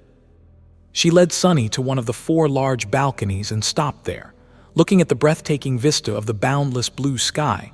The clouds were rolling past the ivory island like a swirling, radiant sea. Those who are dormant can awaken. After that, some rise above the mundane and take the first step toward the divine, becoming ascended. Others descend into the abyss of corruption and become fallen. That's the meaning of the 2nd step, rise or fall. The essence of the 3rd step is transformation. Ascended truly transcend their mundane origin, becoming transcendent. Fallen become corrupted by the dark abyss, and are thus called corrupted. Sunny looked at her and frowned. Awakening, ascension, transformation. What about the 4th step, then? What about the great and the supreme? Nephis met his gaze, her cold gray eyes shining with the reflected sunlight. The essence of the 4th step is authority. I guess a god has to be a god of something, or someone. At the 4th step, the sovereigns start to coalesce their domains, and that, I think, is much more important than all other forms of power they possess. I think only the domain can pave the way for a supreme to take the next step on the path of ascension and become sacred. Sunny looked down at the rolling sea of clouds. He was considering Neph's words. Some of what she said was common knowledge. People had long theorized that there was a profound meaning to the way the spell named different ranks. Ascended were called ascended because they had risen above their human nature. Transcendent were called transcendent because they had broken past it, assuming some traits of the divine. The supremes, then, took another step toward godhood. And that step seemed to be tied to authority. It made sense, really, because that progression was similar to how nightmare creatures grew in class. The tyrants were all about rule and authority, too. However, there was something in what Nephis had told him that caught Sunny's attention. He glanced at her and asked, "Did you say start to coalesce their domains?" That word meant much more than one would think. If there was a start, there also had to be an end. Much more importantly, it hinted that a domain wasn't something that supremes simply gained. There was a process to it. Neph smiled. Indeed, you caught on to the very heart of the issue. The domains aren't set in stone. As if all other forms of power, they can change and be changed. Simply put, a domain can grow, in fact. I suspect that it must grow for a supreme to realize his or her potential, and, therefore, a domain can also be diminished. Sunny's eyes gleamed. He was starting to understand. I see now, of course. It makes so much sense." He looked at her intently, the shadows around him growing darker, and asked, "And how exactly do domains grow?" Changing Star lingered for a moment, then turned to look at the sky. "Well, it's hard to say. All domains are unique, after all, just like all aspects are unique. However, there are some common things that all of them most likely share, so I would say that there are two ways. One is the natural way. That was how the ancient people of the Dream Realm spread their authority and built their domains." Sunny slowly nodded. People like Noctis and Otto of the Nine had also been awakened. However, he knew very little about how they reached higher ranks of power. There had been no nightmares in the ancient past, nor had there been the spell. Nephis noticed the look of realization on his face and nodded. "Yes, the spell provides training wheels for the awakened of the lower ranks, creating a harrowing, but swift and streamlined road for them to reach greater power. There are so many tools it gives us that we take for granted, so why wouldn't it provide assistance to the sovereigns? As if, well, the spell has created a straightforward way for the Supremes to expand their domains." She took a step back and placed her hand on the ivory wall of the great pagoda. "Do you get it yet?" Sunny stared, silent. A few moments later, he said in a low voice, "The citadels." Neph smiled. "Correct. No matter what authority you wield, it can only spread through two mediums, I think. Territory or people. The citadels naturally encompass both. We knew all along that the spell creates them. Gateways which serve as if the heart and purpose for the existence of the citadels. However, as if it turns out, there's more to it, much more." She lingered for a few moments, then frowned. "I am not too sure about the true scope of what functions the citadels hide. What I do know, however, is that saints already have the ability to bind them. We haven't found out what this binding entails exactly, but I think it's safe to say that if a saint serves a sovereign and takes control of a citadel, the sovereign's domain expands." Changing Star hesitated. "It also seems that not all citadels are created equal. There are some that are very special and much more desirable, like Bastion or Ravenheart, or this island. It's not a coincidence that each of the great clans had fought to conquer one of the locations marked on the map you found in the Ebony Tower." Sunny looked at her sharply, considering the implications. Bastion, Ravenheart, the Ivory Tower. From what he knew, each of these places had served as if the stronghold of one of the demons. The House of Night was in possession of the fourth one. The fifth was located in the utterly lethal Hollow Mountains, which Clan Valor had nevertheless put a lot of effort into exploring, disregarding the danger.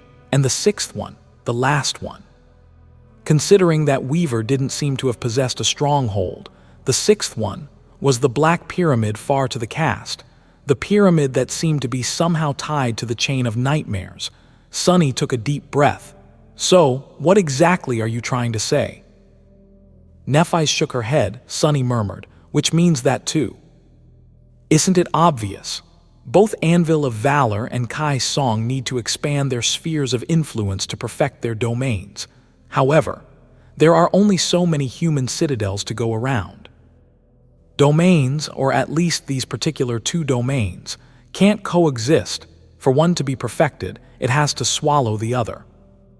She grew quiet for a moment, and then said somberly, "That is the true reason for the war between their clans." Sunny looked away, an ugly grimace contorting his face, a sense of dark. Vikot's anger was smoldering in his heart. Neph sighed. "Antarctica will be the first major battlefield of this war, but it won't be the last. Most of it will trapper in the Dream Realm after both sides deliver their strikes. But the first act is also the most important.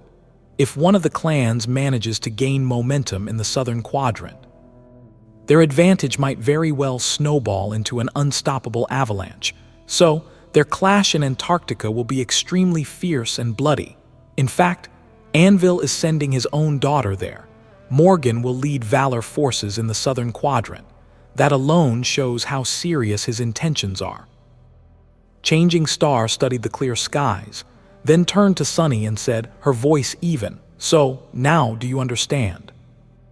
Sunny remained silent for a while, responding only when the pressure of the flaw started to turn into scaring pain.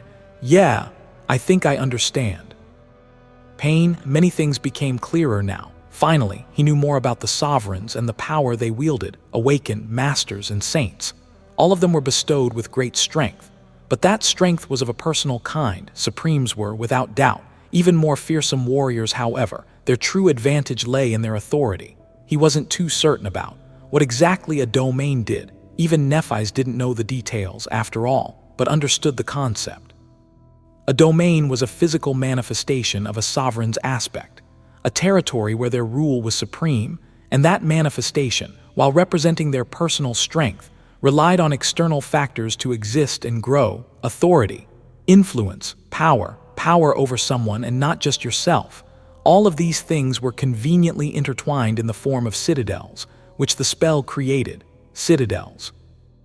Sunny looked down, as if trying to pierce the ivory tower with his gaze. Then he sighed. There were still a lot of unanswered questions. On the surface, the intention of the sovereign seemed obvious. Well, with the exception of Asterion, who was the most mysterious of the three. They had established their domains in the unique citadels that had once belonged to the demons, and then slowly expanded their rule. Uplifting loyal ascended to sainthood, and eliminating those transcendent who refused to swear fealty to them, thus failing to become the vessels of their domains. The only two exceptions were the House of Night and, to a much lesser extent, the government. Both were convenient to have around and fulfilled a necessary function. The seat of power of the great clan Night, on top of that, was located in the deadly waters of the Storm Sea. Launching an invasion into their territory was a dire task. Indeed, something didn't add up. If Anvil of Valor and Kai Song were so obsessed with perfecting their domains, then why were they suppressing the emergence of saints? The more transcendence there were, the more human citadels there would be in the dream realm, and the more territory they would be able to conquer. Come to think of it, if they really had no choice but to wage war on each other, then why had they waited for 2 decades to start it? Why were they only attempting the conquest now? Sunny asked. But what about Professor Obel's theory? Why had they waited for the chain of nightmares to descend upon the southern quadrant? Sunny frowned, then glanced at Nephis and added, "And hateful. I feel like we are still missing a key piece of information. This timing, it's just too strange." Of course, there was a possibility that all of it was just a coincidence. Maybe Kai Song simply decided to use the power imbalance that the death of Saint Cormac and Mordred's ascension had created. But Sunny felt like there was more to this war than they thought. Neph leaned on the parapet of the sunlit balcony and sighed. "We certainly do. The sovereigns have many secrets, and I want claim to know all of them. But does it really matter what they're hiding? The truth remains the same." Sunny scoffed. She was right. Nephis was determined to destroy the sovereigns because they were suppressing humanity in its conquest of the spell. And more importantly, stood in her way. She didn't care what motivated the Supremes, and neither did Sunny. He hated them all the same. Valor and Song deserved each other, as far as he was concerned. But Antarctica was about to be swept up in their treasonous strife. And that he couldn't allow to happen. Look at you go. Do you even hear yourself? Who are you to defy the great clans? Do you imagine yourself to be someone capable of stopping them? You are definitely not. Sure, you've some power, but in the grand scheme of things, you are just a bug. A single master, no matter how strong, is only capable enough to be an expendable pawn. Sunny gritted his teeth. It was true, no matter how incensed he was. There was nothing he could do. The best Sunny could hope to achieve was to minimize the damage that the clash of the great clans was bound to do to the evacuation effort. A little. That only made him angrier. Well, then that's exactly what I'm going to do. I will prepare, learn their weaknesses, and try to suppress the fallout of their despicable acts as if I can. Luckily, Sunny knew just the right person to provide him with information.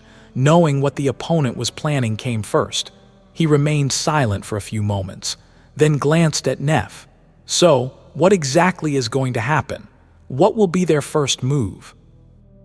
She smiled wistfully. In a few months, the great clans will announce that they're sending reinforcements to the southern quadrant. Both Song and Valor will dispatch a strong force to Antarctica, but not too strong. A couple more saints, a dozen or two masters, and a few hundred awakened. Officially, their mission will be to support the evacuation army in fighting the nightmare creatures. In reality, however, they're being sent there to fight each other. Sunny scowled, slightly confused. How, though? By now, most of the human forces on the continent are concentrated in the siege capitals, with very little reason to venture outside. Are these saints and their forces going to just go and attack the cities? Nephis shook her head. No, at least I think they won't. Not unless there's a very good reason to, in truth. They won't be staying behind the walls of the siege capitals most of the time, because they've a secondary goal, as if, well, one that requires going outside and attacking the nightmare creatures. He tilted his head a little and asked, "And what goal might that be?" Changing Star simply looked at him, and a moment later, Sunny's eyes widened slightly. The pyramid. Nephis nodded. Song and Valor are going to be in a race to conquer it. They'll search for nightmare gates that can be used to establish a beachhead in the unexplored region of the Dream Realm where the Black Pyramid is located. Once they find a comparatively safe fort, they'll use the call to transport their saints, masters, and awaken there, establishing temporary outposts. She paused, looked at him, and continued. These outposts will be used to launch expeditions toward the pyramid. The end goal is to find a relatively safe place in close proximity to it, build a true fortress there, and then use that fortress as if the staging ground for the conquest of the tomb. Changing Star lingered for a moment. Sunny observed, "What an apt metaphor. It might be easier to think of it in terms of the Forgotten Shore. Each gate is connected to a seed of nightmare somewhere in the region. Some seeds might be in the depths of the Crimson Labyrinth, and everyone who follows the call to the area around them will be drowned by the Dark Sea. Some seeds, however, might be located on higher ground. Those who enter the Dream Realm near these seeds will be able to survive, and then slowly make their way through the labyrinth. The end goal is to find a place like the Dark City, build a fortress akin to the Bright Castle, and then use it to conquer the Crimson Spire." Sunny couldn't help but smile darkly. They might find out that this task is much harder than they imagine it to be. In theory, such a plan seemed solid. Each of the hundreds, if not thousands of nightmare gates in East Antarctica was connected to a seed of nightmare in the region surrounding the tomb of Ariel. By relying on the call, these gates could be used to enter the Dream Realm somewhere near the corresponding seed. Then, by pinpointing a suitably safe area and the gate connected to it, the great clans could transport their forces into the Dream Realm without risking instant annihilation. These forces would then explore and fight their way toward the Black Pyramid. The region could contain several citadels. Even by conquering one, Song or Valor would be able to establish a safe and stable corridor to ferry fighters and supplies over, if there were no citadels except for the tomb of Ariel itself. Though, the Saints would have to play the role of ferrymen, but the mysterious desert was utterly lethal. It was much worse than even the Forgotten Shore. And the forces of the great clans wouldn't only have to fight against the endless flood of nightmare creatures populating it, they would also have to fight against each other. Sunny couldn't help but shiver. Nephis, meanwhile, simply nodded. The task will be a hellish one, indeed, but these are the great clans, Sunny, no matter how you and I might feel about them. Their fearsome reputation isn't unearned. Both Valor and Song represent the absolute pinnacle of human achievement in warfare. If they can't do it, no one can. He remained silent for a while, thinking. The real goal of the great clans was to kill each other, while their secondary goal was to conquer the tomb of Ariel. One naturally led to the other. He now knew that the siege capitals in Antarctica would remain mostly untouched by their war, at least, unless something unexpected happened. However, both clans would be feverishly seeking suitable gates in East Antarctica, without doubt ambushing and slaughtering each other in the process. Army patrols and the infrastructure of the evacuation corridors could very well become collateral damage in their clashes, not to mention that they were bound to send the nightmare creatures into a frenzy, and maybe even lead the abominations back to the cities. There would be some violence within the siege capitals, as if well, or at least, bloody clandestine operations. All three of the Saints currently present in East Antarctica belong to the warring factions after all. If the servants of Kai Song had an opportunity to deal with Saint Tyrus in Falcon Scott, they would have taken it. Without a doubt, the consequences for the civilians sheltered. In the city be damned, in any case, Sonny had some idea about how things would progress in the coming months now. This was already enough for him to start thinking. Eventually, he glanced at Nephis and hesitated for a few moments. There was one question that was still gnawing at him. Sonny muttered, "Bastards." Sonny sighed, "And where will you be while all of this is happening?" Nephis looked at him. White sparks danced in her eyes, and then she suddenly smiled. "Where do you think? Of course, I will be accompanying Morgan, sister dearest, to Antarctica. Cassie, the fire keepers, and I, all of us are going there with her. I've told you that Valor doesn't trust me much. Yet, what better way to earn trust and merit than on the battlefield?" He stared at her silently for a while. "I guess there's none, so we are going to meet in the southern quadrant." Changing Star shrugged. "If you wish, or you can stay out of this mess entirely. You've made it very clear that you don't want to have anything to do with the great clans and their war, so it's up to you if and how much you get involved." Sonny smiled darkly and admitted, "Yeah, no, that ship has sailed. Up to me, H." He really could hide in some remote siege capital, use his service record and exalted status to get himself a cushy assignment, and spend the rest of the campaign relaxing, as if anyone could relax in Antarctica.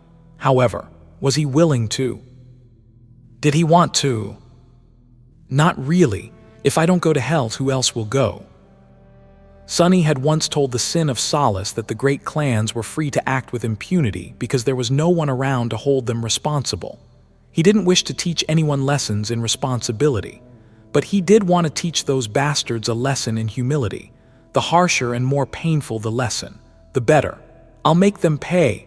If I go to hell, I'll drag them with me.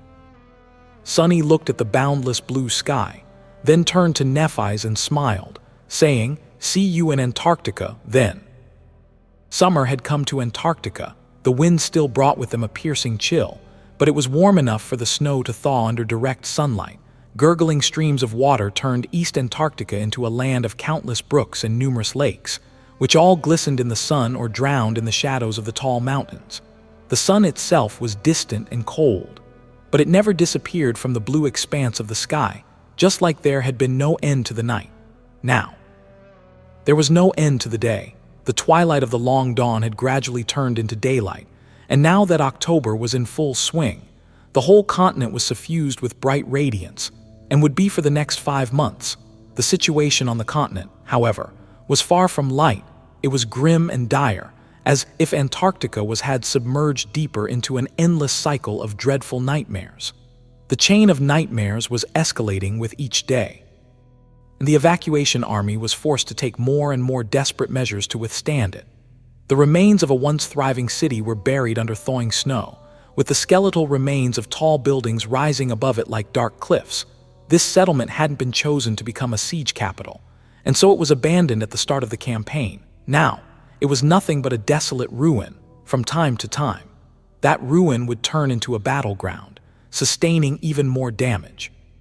Currently, a furious battle was coming to an end on the streets of the abandoned city. A patrol of soldiers had been chased here by a swarm of nightmare creatures and forced to stand their ground.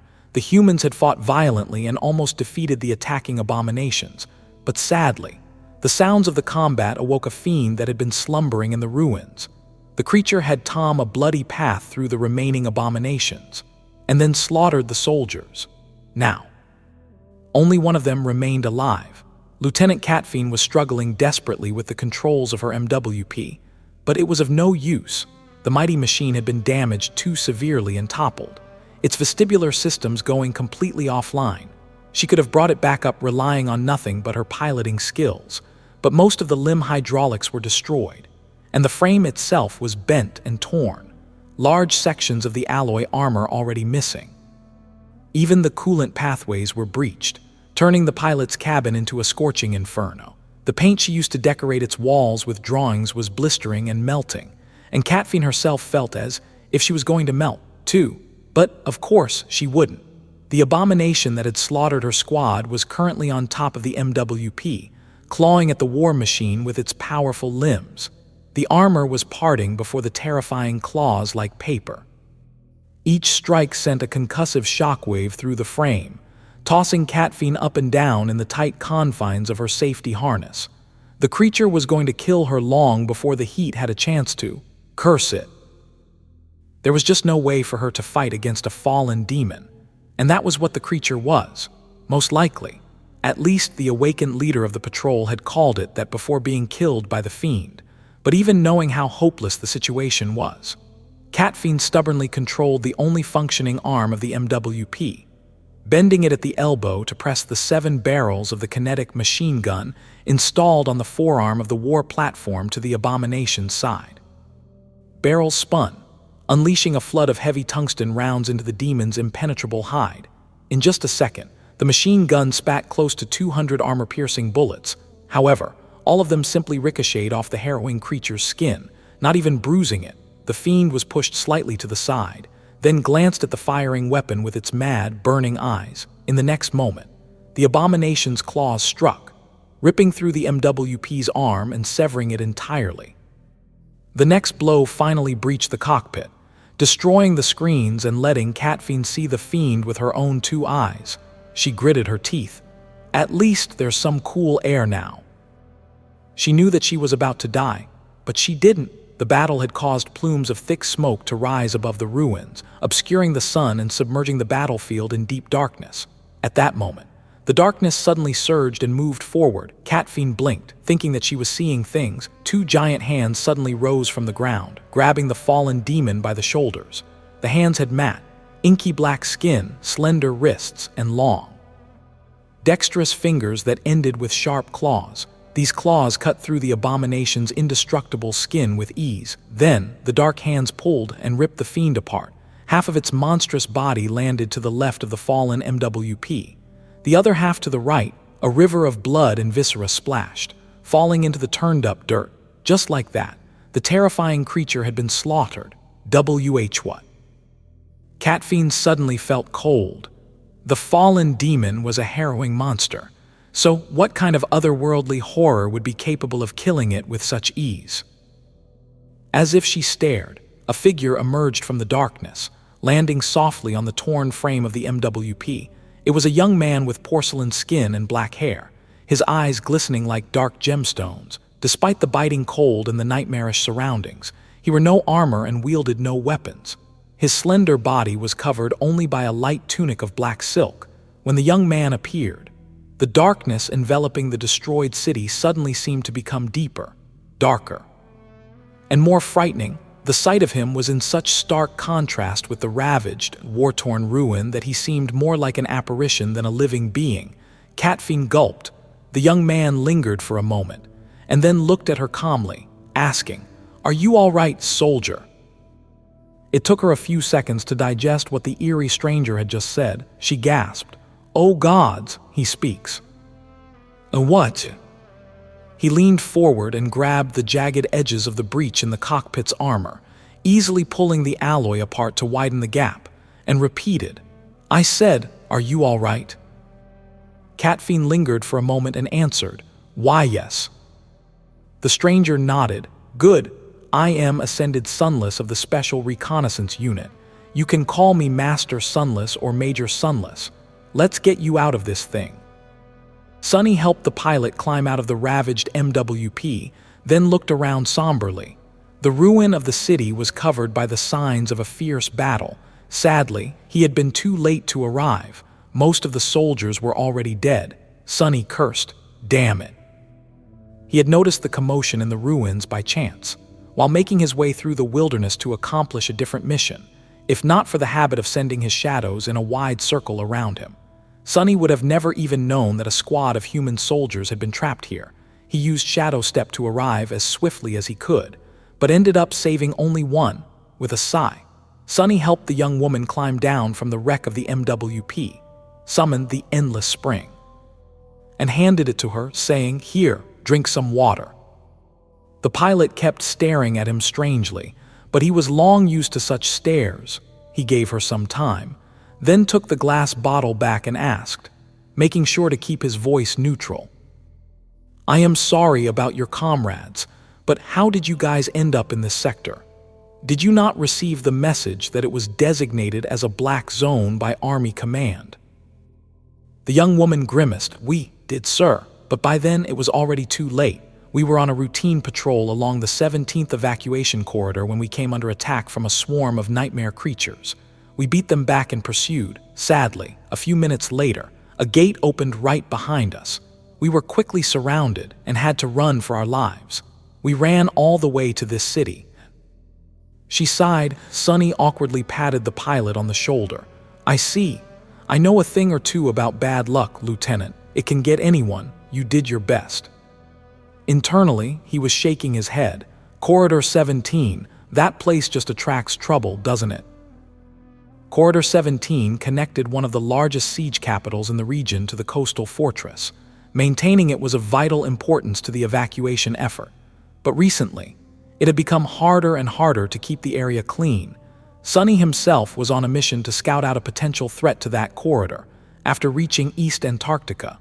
He had basically received carte blanche to choose any assignment he wanted out of those suitable for an ascended. Of course, in the end, Sonny refused another command assignment and requested to be sent to the Special Reconnaissance Unit. The SRU was responsible for prowling the abomination-infested wilderness in search of targets that could pose a serious threat to the siege capitals, keeping tabs on their movements, and even attempting to lure them away from the cities from time to time. Powerful tyrants, terrors, and even titans. Those were the creatures that Army Command had them observe and track. Needless to say, the task was extremely dangerous and often lethal. The SRU consisted exclusively of powerful masters, and each of them either had an aspect uniquely suitable for such work or was an absolute elite. As for Sonny, he was both. The assignment suited him fine, despite the tremendous danger, partially because it granted him a lot of freedom in his movements and actions, partially because he was reluctant to be put in charge of soldiers again. Being a leader had never been something Sonny enjoyed. The previous time was enough.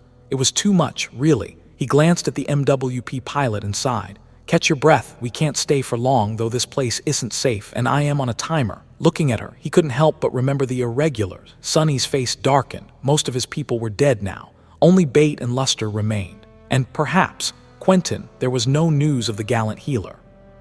So he was most likely gone. As well, Luster had been shipped back to Northern Quadrant siege capital long ago. He was now slowly recovering in the hospital complex of the academy, and doing quite well. Sonny knew of it because Kim remained in close contact with the lucky guy. In fact, he suspected that there was something going on between them. Their young relationship, however, had to remain a long-distance one for now. Kim herself was still here in East Antarctica, but was kept far away from the battlefield. After returning from the Antarctic Center, she had been transferred to the Strategic Intelligence Department of Army Command. Now, her aspect was being used to determine the vulnerabilities of various nightmare creatures on a wide scale and disseminate that knowledge to the troops. There were many such specialists stationed at Army headquarters, but Kim was doing especially well for herself. Bait had been evacuated and reached safety a while back. Too, Sonny and she kept in touch, sending each other messages once in a while. However, he had a feeling that the young woman wanted to forget what had happened in the Southern Quadrant. At least for now, talking to him was perhaps a painful reminder. So, most of Sonny's communications were with Rain. His sister was doing well in the safety of Northern Quadrant siege capital. She was training diligently and not showing any symptoms of being infected by the spell. The serpent was protecting her, too. At least in that regard, Sonny felt somewhat assured. As for himself, ever since reaching East Antarctica, Sonny only had 3 goals: turn the ravenous fiend into a shadow, become a tyrant, and prepare for the arrival of the great clans. He had spent fragments on the little imp first, then hunted down numerous abominations in hopes of forming the 5th Shadow Corps. Now, he was mere days away from catching up to Neph. As for the 3rd goal, Sonny had made good progress on that front, too, as he thought about it. His communication device suddenly came alive, and a familiar voice resounded in his ear, asking, "Where the hell are you, Sonny?" He smiled slightly. "Sorry, Jet, I've been delayed a little. Are you still en route?" Her voice came through the static, sounding a little out of breath. "Yeah, and I've a nasty swarm of abominations on my tail." Sunny nodded. "I'll send Mongrel your way, lead them to the rendezvous point, and she'll take care of everything. I'll arrive in a few hours." With that, Sunny glanced at the MWP pilot and sighed. "Time to go, soldier. Say your goodbyes. Then, I'll bring you to the nearest army outpost." He turned away, giving the young woman some space, and looked up. At the cold sun hanging motionlessly high above, a long sigh escaped from Sunny's lips. "How bright! I never thought I would miss the polar night." The pilot didn't spend a long time bidding farewell to her comrades. By that point in the campaign, everyone had experienced loss and defeat. The soldiers hadn't grown numb to watching people die, but they did become used to it. Death had always surrounded those who fought against the nightmare spell, and here in Antarctica, it was even more inescapable, both for the awakened and for the mundanes. When the young woman returned, however, a confused expression appeared on her face. Sunny raised an eyebrow and asked, "What?" The pilot pointed and asked, "Where did my MWP go?" He looked back. The wrecked war platform was, indeed, gone. In its place, hidden behind a pile of dirt, sat an ugly little creature. It was hurriedly pushing a piece of bent alloy into its wide, toothy mouth with both hands. Noticing that someone was looking, the creature froze for a moment and feverishly continued to chew on the armored alloy, as if afraid that it would be taken away. Sunny rolled his eyes. "That little bastard right there ate it. Don't mind him." It was hard to imagine that the scrawny imp had devoured the massive machine, considering that it was dozens of times larger than him. But that was exactly what had happened. Sunny didn't know what kind of infernal engine was hidden in the imp's stomach, but the little guy's appetite was inexhaustible. Anything that entered his mouth disappeared without a trace, and there were very few things that his sharp teeth couldn't rip apart. Sunny shuddered, remembering how he had turned the tiny wretch into a shadow. He had done it not long after arriving in East Antarctica. Before, Sunny had been planning to become a tyrant first, but that was because he needed more power fast. During the siege of Falcon Scott, now that things had calmed down, the circumstances weren't as if pressing. He could allow himself to delay a little, and made converting the echo of the ravenous fiend a priority.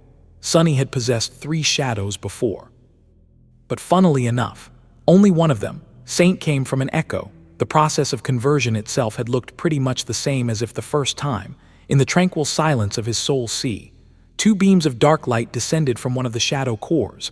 One fell on the echo of the scavenger, the other on a motionless shadow that stood with the rest of them on the still surface of the calm waters. The shadow of the ravenous fiend seemed to dissolve into the dark light, and then the echo became wreathed in black flames that seeped into its flesh, changing it on a fundamental level. The boundless spellweave that was hidden within the echo disappeared, replaced by darkness. A living shadow was now dwelling within the body of the imp instead, 4 transparent and empty embers burning in its depths. Granted, that scene wasn't as majestic and awe-inspiring as if when Saint had become a shadow. The scrawny little bastard couldn't compare to the magnificent stone knight in any shape or form. After all, nevertheless, that was how Sunny had acquired his 4th shadow. What came next, however, that he didn't like to think about one bit. The trip was a blank slate and had tremendous potential for growth. But Sunny had to be careful about what he fed the gluttonous creature. Some types of food were easy to come by, but would produce mediocre results. Worse than that, he strongly suspected that some advancements would prevent more beneficial powers from taking root in the future. There was one he couldn't compromise on, though: affinity to shadows, and since shadow creatures were almost impossible to find, Sunny had no choice but to feed the hateful gremlin some of his own flesh again, the first time he summoned the fiend into the real world. The tiny creature looked around, then stared at him with fright and ran away, hiding behind Saint's leg. The imp then grabbed her calf with his 8 clawed fingers and cautiously peeked from behind it, trembling slightly, unable to refuse Sunny's command. The imp reluctantly abandoned his shelter and slowly waddled over. Sunny shouted, "Get over here, bastard!" What happened next was a truly ghastly experience for Sunny. He endured it by bitterly fantasizing about killing the vile little creature for the second time. However, it was worth it in the end. The scrawny fiend regained its ability to travel through shadows. Later, Sonny learned that the process of gaining new attributes and abilities was rarely, if ever, so easy and fast. The fiend had already possessed a high affinity to shadows thanks to being one. And Sonny himself was even more unique. He was a divine shadow. After all, these two reasons made it possible for the little imp to inherit a vestige of his power in one go, as if to how the bastard had managed it the first time around. Sonny had no idea. Maybe the inherent adaptability of the scavengers resonated with the innate formlessness of shadows. Maybe the wretch had simply gotten lucky.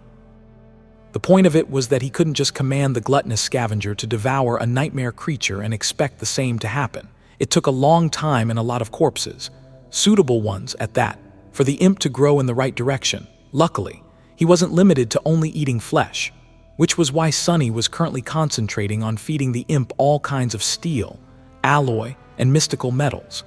The ravenous fiend's bone armor had been rather spectacular, but he was determined to come up with something even more indestructible, watching as if the scrawny bastard hurriedly finished chewing on the last piece of the broken MWP. Sonny smiled slightly, his eyes shining with ominous glee. Eat more, trashling. I need to fatten you up." The imp suddenly shivered and looked at Sonny with wide, terrified eyes. Sonny suppressed a menacing grin and dismissed the imp, then looked at the pilot. "I got him as if an echo. Come, let's go, we need to hurry." As a scout, Sonny constantly had to traverse great distances across the abomination-infested wilderness of East Antarctica. He would usually ride atop Nightmare or glide through the shadows with incredible speed. But right now, neither of these methods were an option. His steed was with Saint, and he obviously couldn't leave the stranded MWP pilot behind by turning into a shadow. Theoretically, Sonny could carry the young woman on his back and run, which would be faster than limiting his speed to that of a mundane human, but he wasn't too desperate to save time. There was an army outpost relatively close to the ruined city, and although normal patrols would be slaughtered if they tried to take the convenient shortcut, nothing that dwelled there could threaten Sonny. As they followed a small river that snaked between barren hills, Sonny summoned the runes and glanced at the list of his shadows. It read: Shadows, Onyx Saint, Soul Serpent, Nightmare, Ravenous Fiend. Sonny concentrated on the last string of runes, summoning a detailed description of the little bastard. Shadow, Ravenous Fiend. Shadow rank, Transcendent. Shadow class, Devil. Shadow description: a pitiful little creature traveled through a nightmarish land, harboring a bitter grudge in its tiny heart, driven by resentment and spite. It suffered many trials and conquered untold dangers to become a marvelous devil, but fate was unkind. The ravenous devil met a much more terrible fiend and turned into his shadow. Sonny stared at the runes with a bleak expression. The spell had always liked to tease him. At least he thought that it did, but this one was just unfair. How come I am the fiend? The bastard literally has the word fiend in his name. Shaking his head, he moved past the description and continued to read. Shadow attributes: lucky, marvel, ravenous. Shadow sworn, lesser iron body. Lucky attribute description: this shadow is favored by fortune. Sonny sighed. His own attribute, fated, attracted both incredible and absolutely terrible luck. The imp, however, was blessed with only good fortune. It was most likely the small scavenger's very first innate attribute. No wonder the bastard had survived meeting him twice. Damnation. Peeved by the blatant unfairness, Sonny continued to read. Marvel attribute description: this shadow is a marvelous learner. It's stunningly keen and supremely adaptable, absorbing new knowledge with astonishing speed. Lucky and smart, well, who cares? At the end of the day, it still didn't help him survive meeting me for the third time. If the wretch was so smart, he should have avoided me like a plague. Sonny had seen these descriptions before, of course, but he still couldn't help seething over them. Ravenous attribute description: this shadow possesses an insatiable hunger and a frightening potential for growth. The more it eats, the more it'll grow. This attribute already seemed rather great, despite the fact that the imp hadn't grown even by a centimeter in the last 2 months. Sunny had fed him literally tons of armored alloy, as well as the corpses of many nightmare creatures with steel-like carapaces. He had no idea how much the little fiend had to gobble up to become bigger, but knew that the result would be worth it. The true benefit of the ravenous attribute was much more subtle, though, and incredibly precious. It was the fact that, unlike Nightmare and Saint, the imp didn't need to consume memories to rise to a higher rank. There was no counter of shadow fragments. Instead, the fiendish shadow simply had to devour. It could become a supreme devil by simply devouring nightmare creatures, or any creatures, really, in great numbers. The more powerful, the better. That put Sunny, who was already suffering terribly from the need to procure countless memories, at ease. This imp is indeed lucky. If I had to choose between feeding memories to Saint and Nightmare or him, well, the poor bastard would have definitely starved. Sunny smiled slightly and turned his attention to the last 2 attributes. Shadow Sworn Attribute Description. This fiend is known to shadows. That one was without surprise, and appeared after Sunny had fed the imp with his flesh. It was the same as what Shadow Blade Kurt had possessed, and showed a high affinity to shadows. Lesser Iron Body Attribute Description. This shadow's flesh possesses qualities of metal. He grinned in satisfaction and declared, "Finally, progress." The Lesser Iron Body had been Nascent Iron Body before. It seemed that munching on that MWP had finally pushed the imp over a threshold. He would be much sturdier now, and in the future, would even have a chance to become truly indestructible. There had to be a greater iron body as well, after all. Happy to see the ankle-biter achieving something. Sunny finally glanced at the imp's abilities.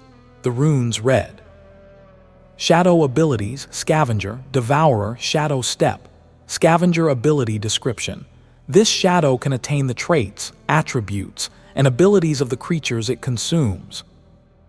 Devourer Ability Description. This shadow's teeth possess unnatural sharpness and strength. It can rend and maul even the most resilient things. Shadow Step Ability Description.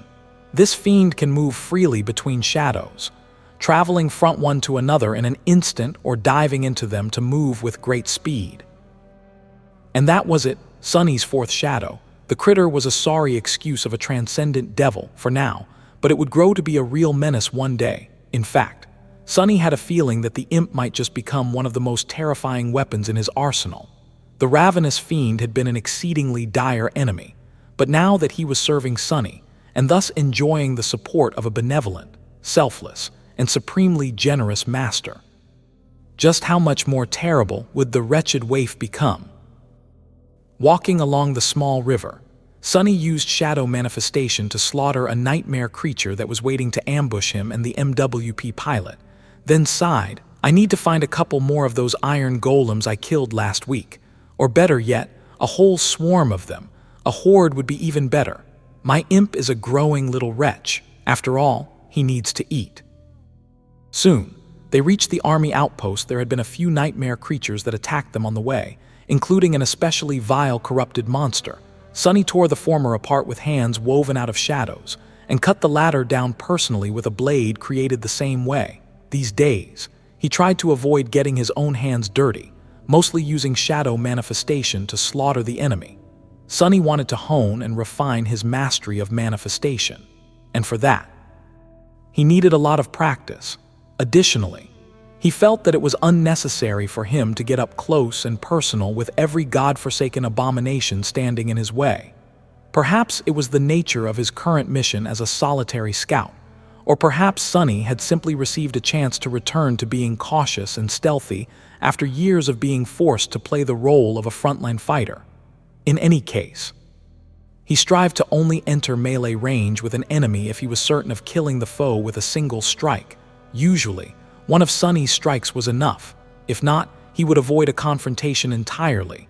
The army outpost was located underground, similar to the supply depot he had visited once in the Antarctic Center. However, as a member of the Special Reconnaissance Unit, Sunny knew very well where all the army assets were hidden. better yet. East Antarctica had no problems with communications. Well, except for the usual interference of the call, so he had been able to radio about their arrival in advance.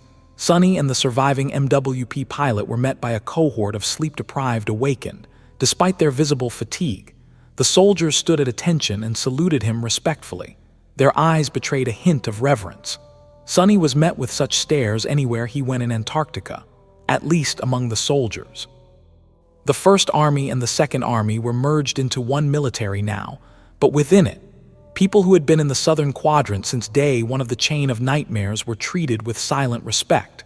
Sonny was met with such stares anywhere he went in Antarctica, at least among the soldiers.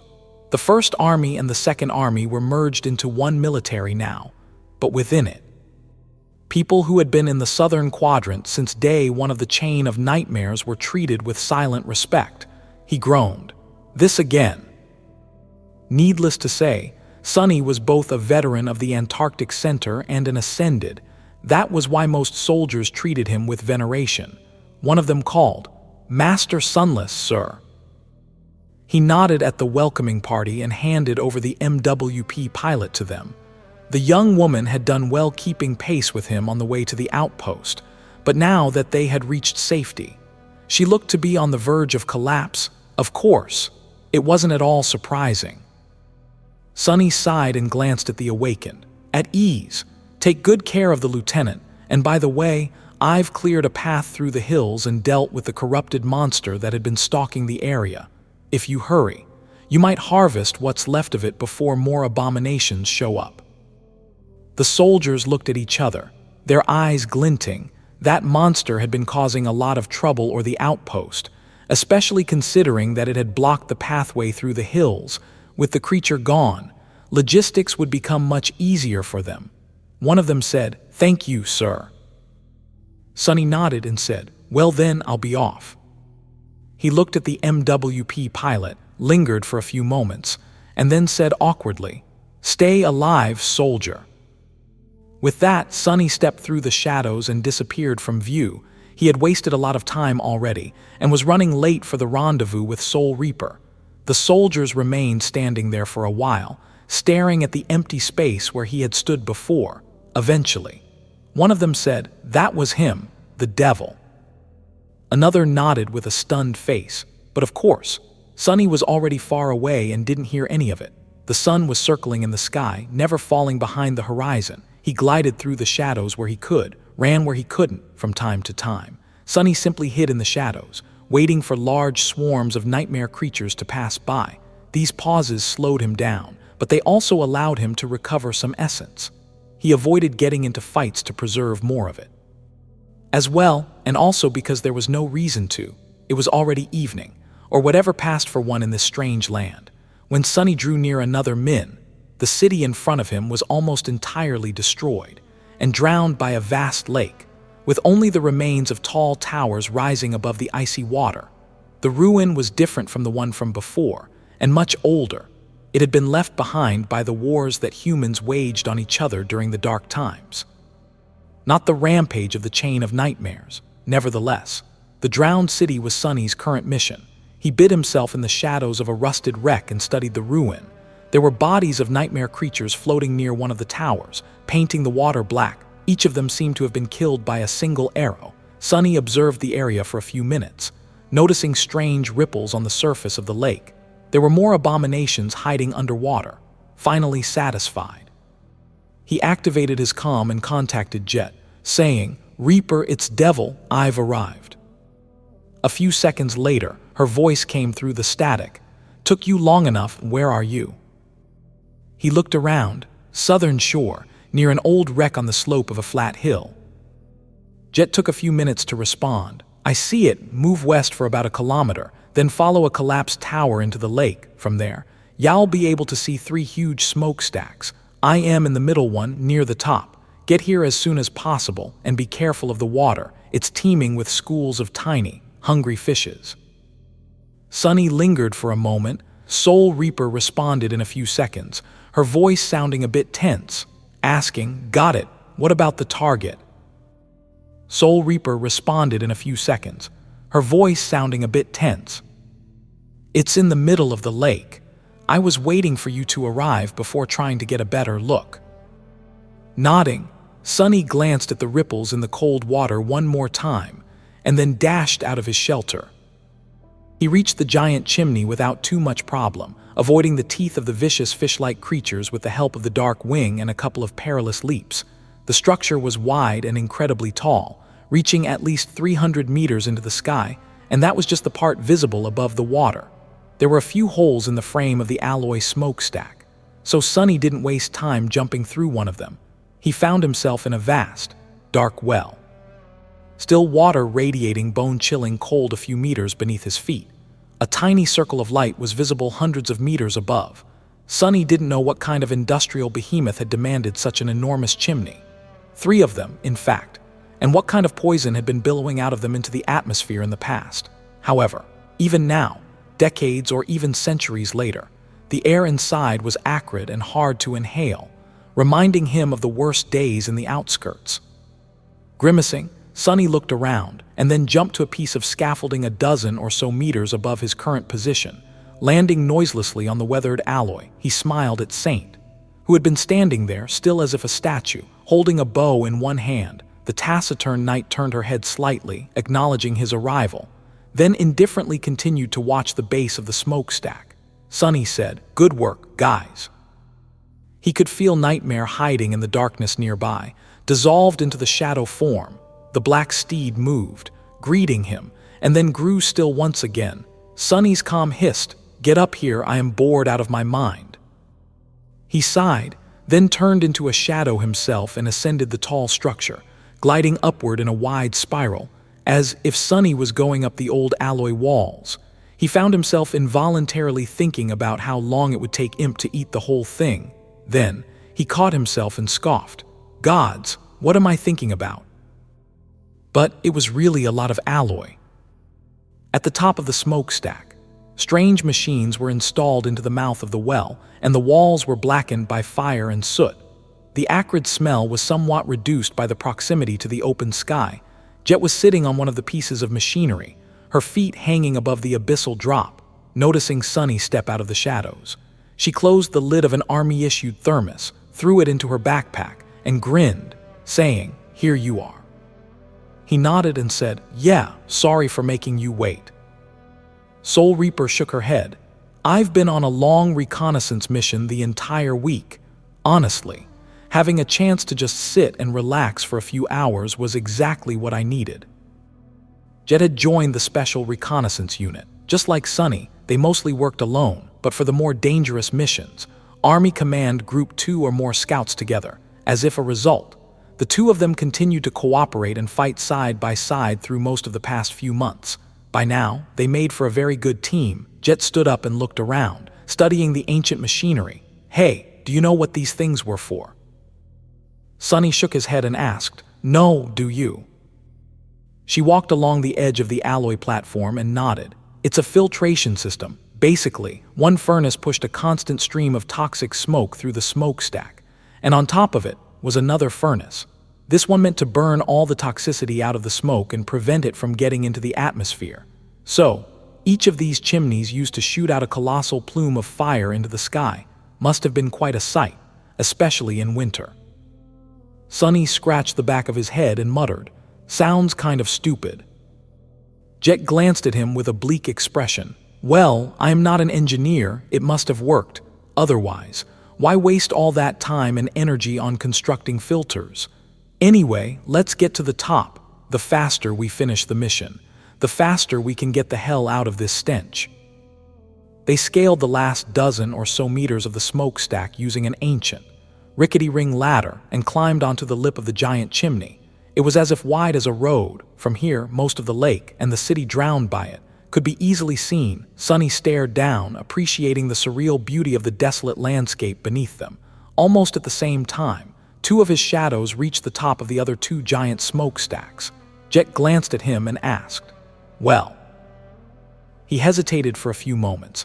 "The one to our left is empty, but the right one, there's something hiding inside, something huge." All the shadow could see were loops of flesh coiled inside the dark well of the ancient smokestack, filling almost a third of it. Jet sighed with relief. Well, good, because we need to get to the left one. Leave that thing, whatever it's, alone.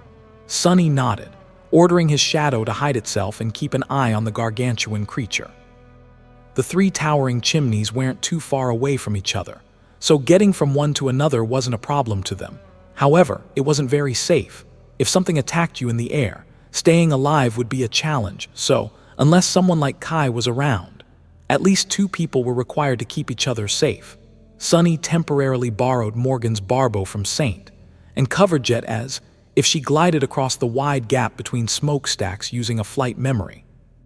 She reached the next chimney, then summoned half a dozen sharp throwing stars and did the same for him.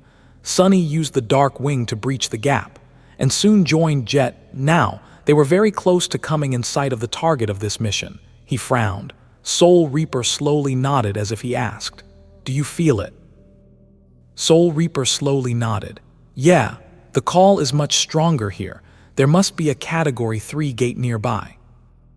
They walked to the opposite side of the smokestack and looked down. From that position, nothing obstructed their view of the middle of the lake, and there, nestled between the ancient ruins. Sunny sighed and murmured, "That is going to be trouble."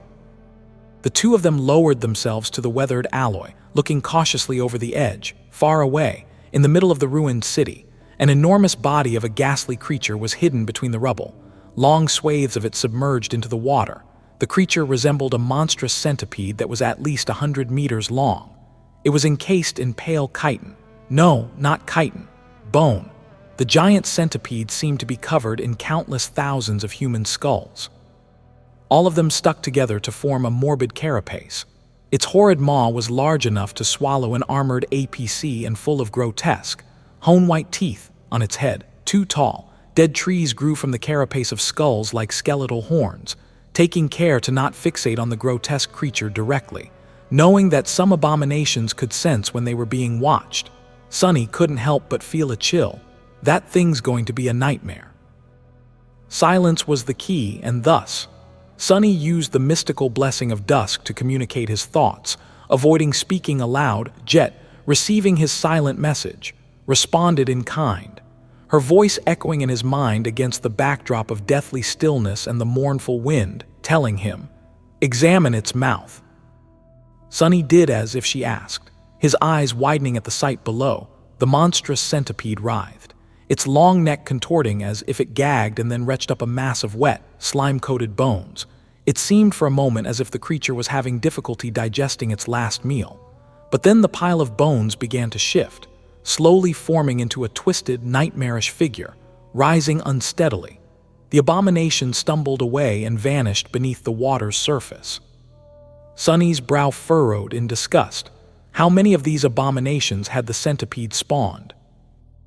After a brief pause, he turned to Jet, his voice grim, and observed, "It's one of those corrupted tyrants."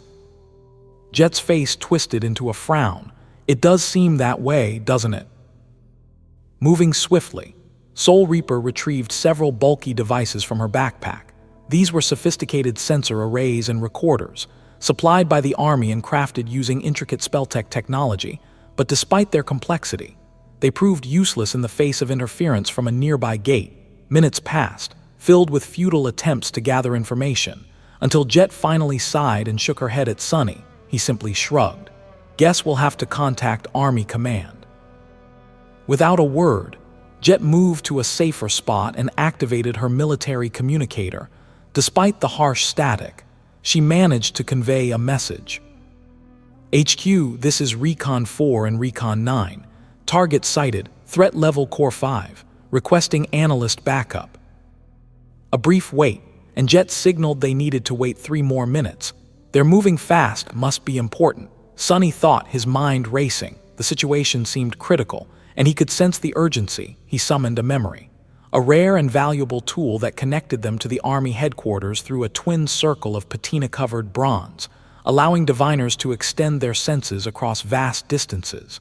Minutes later, as if Jet rejoined him, a mental message reached Sunny. As if the ghastly centipede continued its grim work below, both Sunny and Jet held their breath, fear dancing in their eyes. Time seemed to stretch as they watched, their minds racing. Eventually, the connection with headquarters was severed, and Jet looked at Sunny, telling him, "They're watching now. They're concerned about that monster. We need to stay put and observe."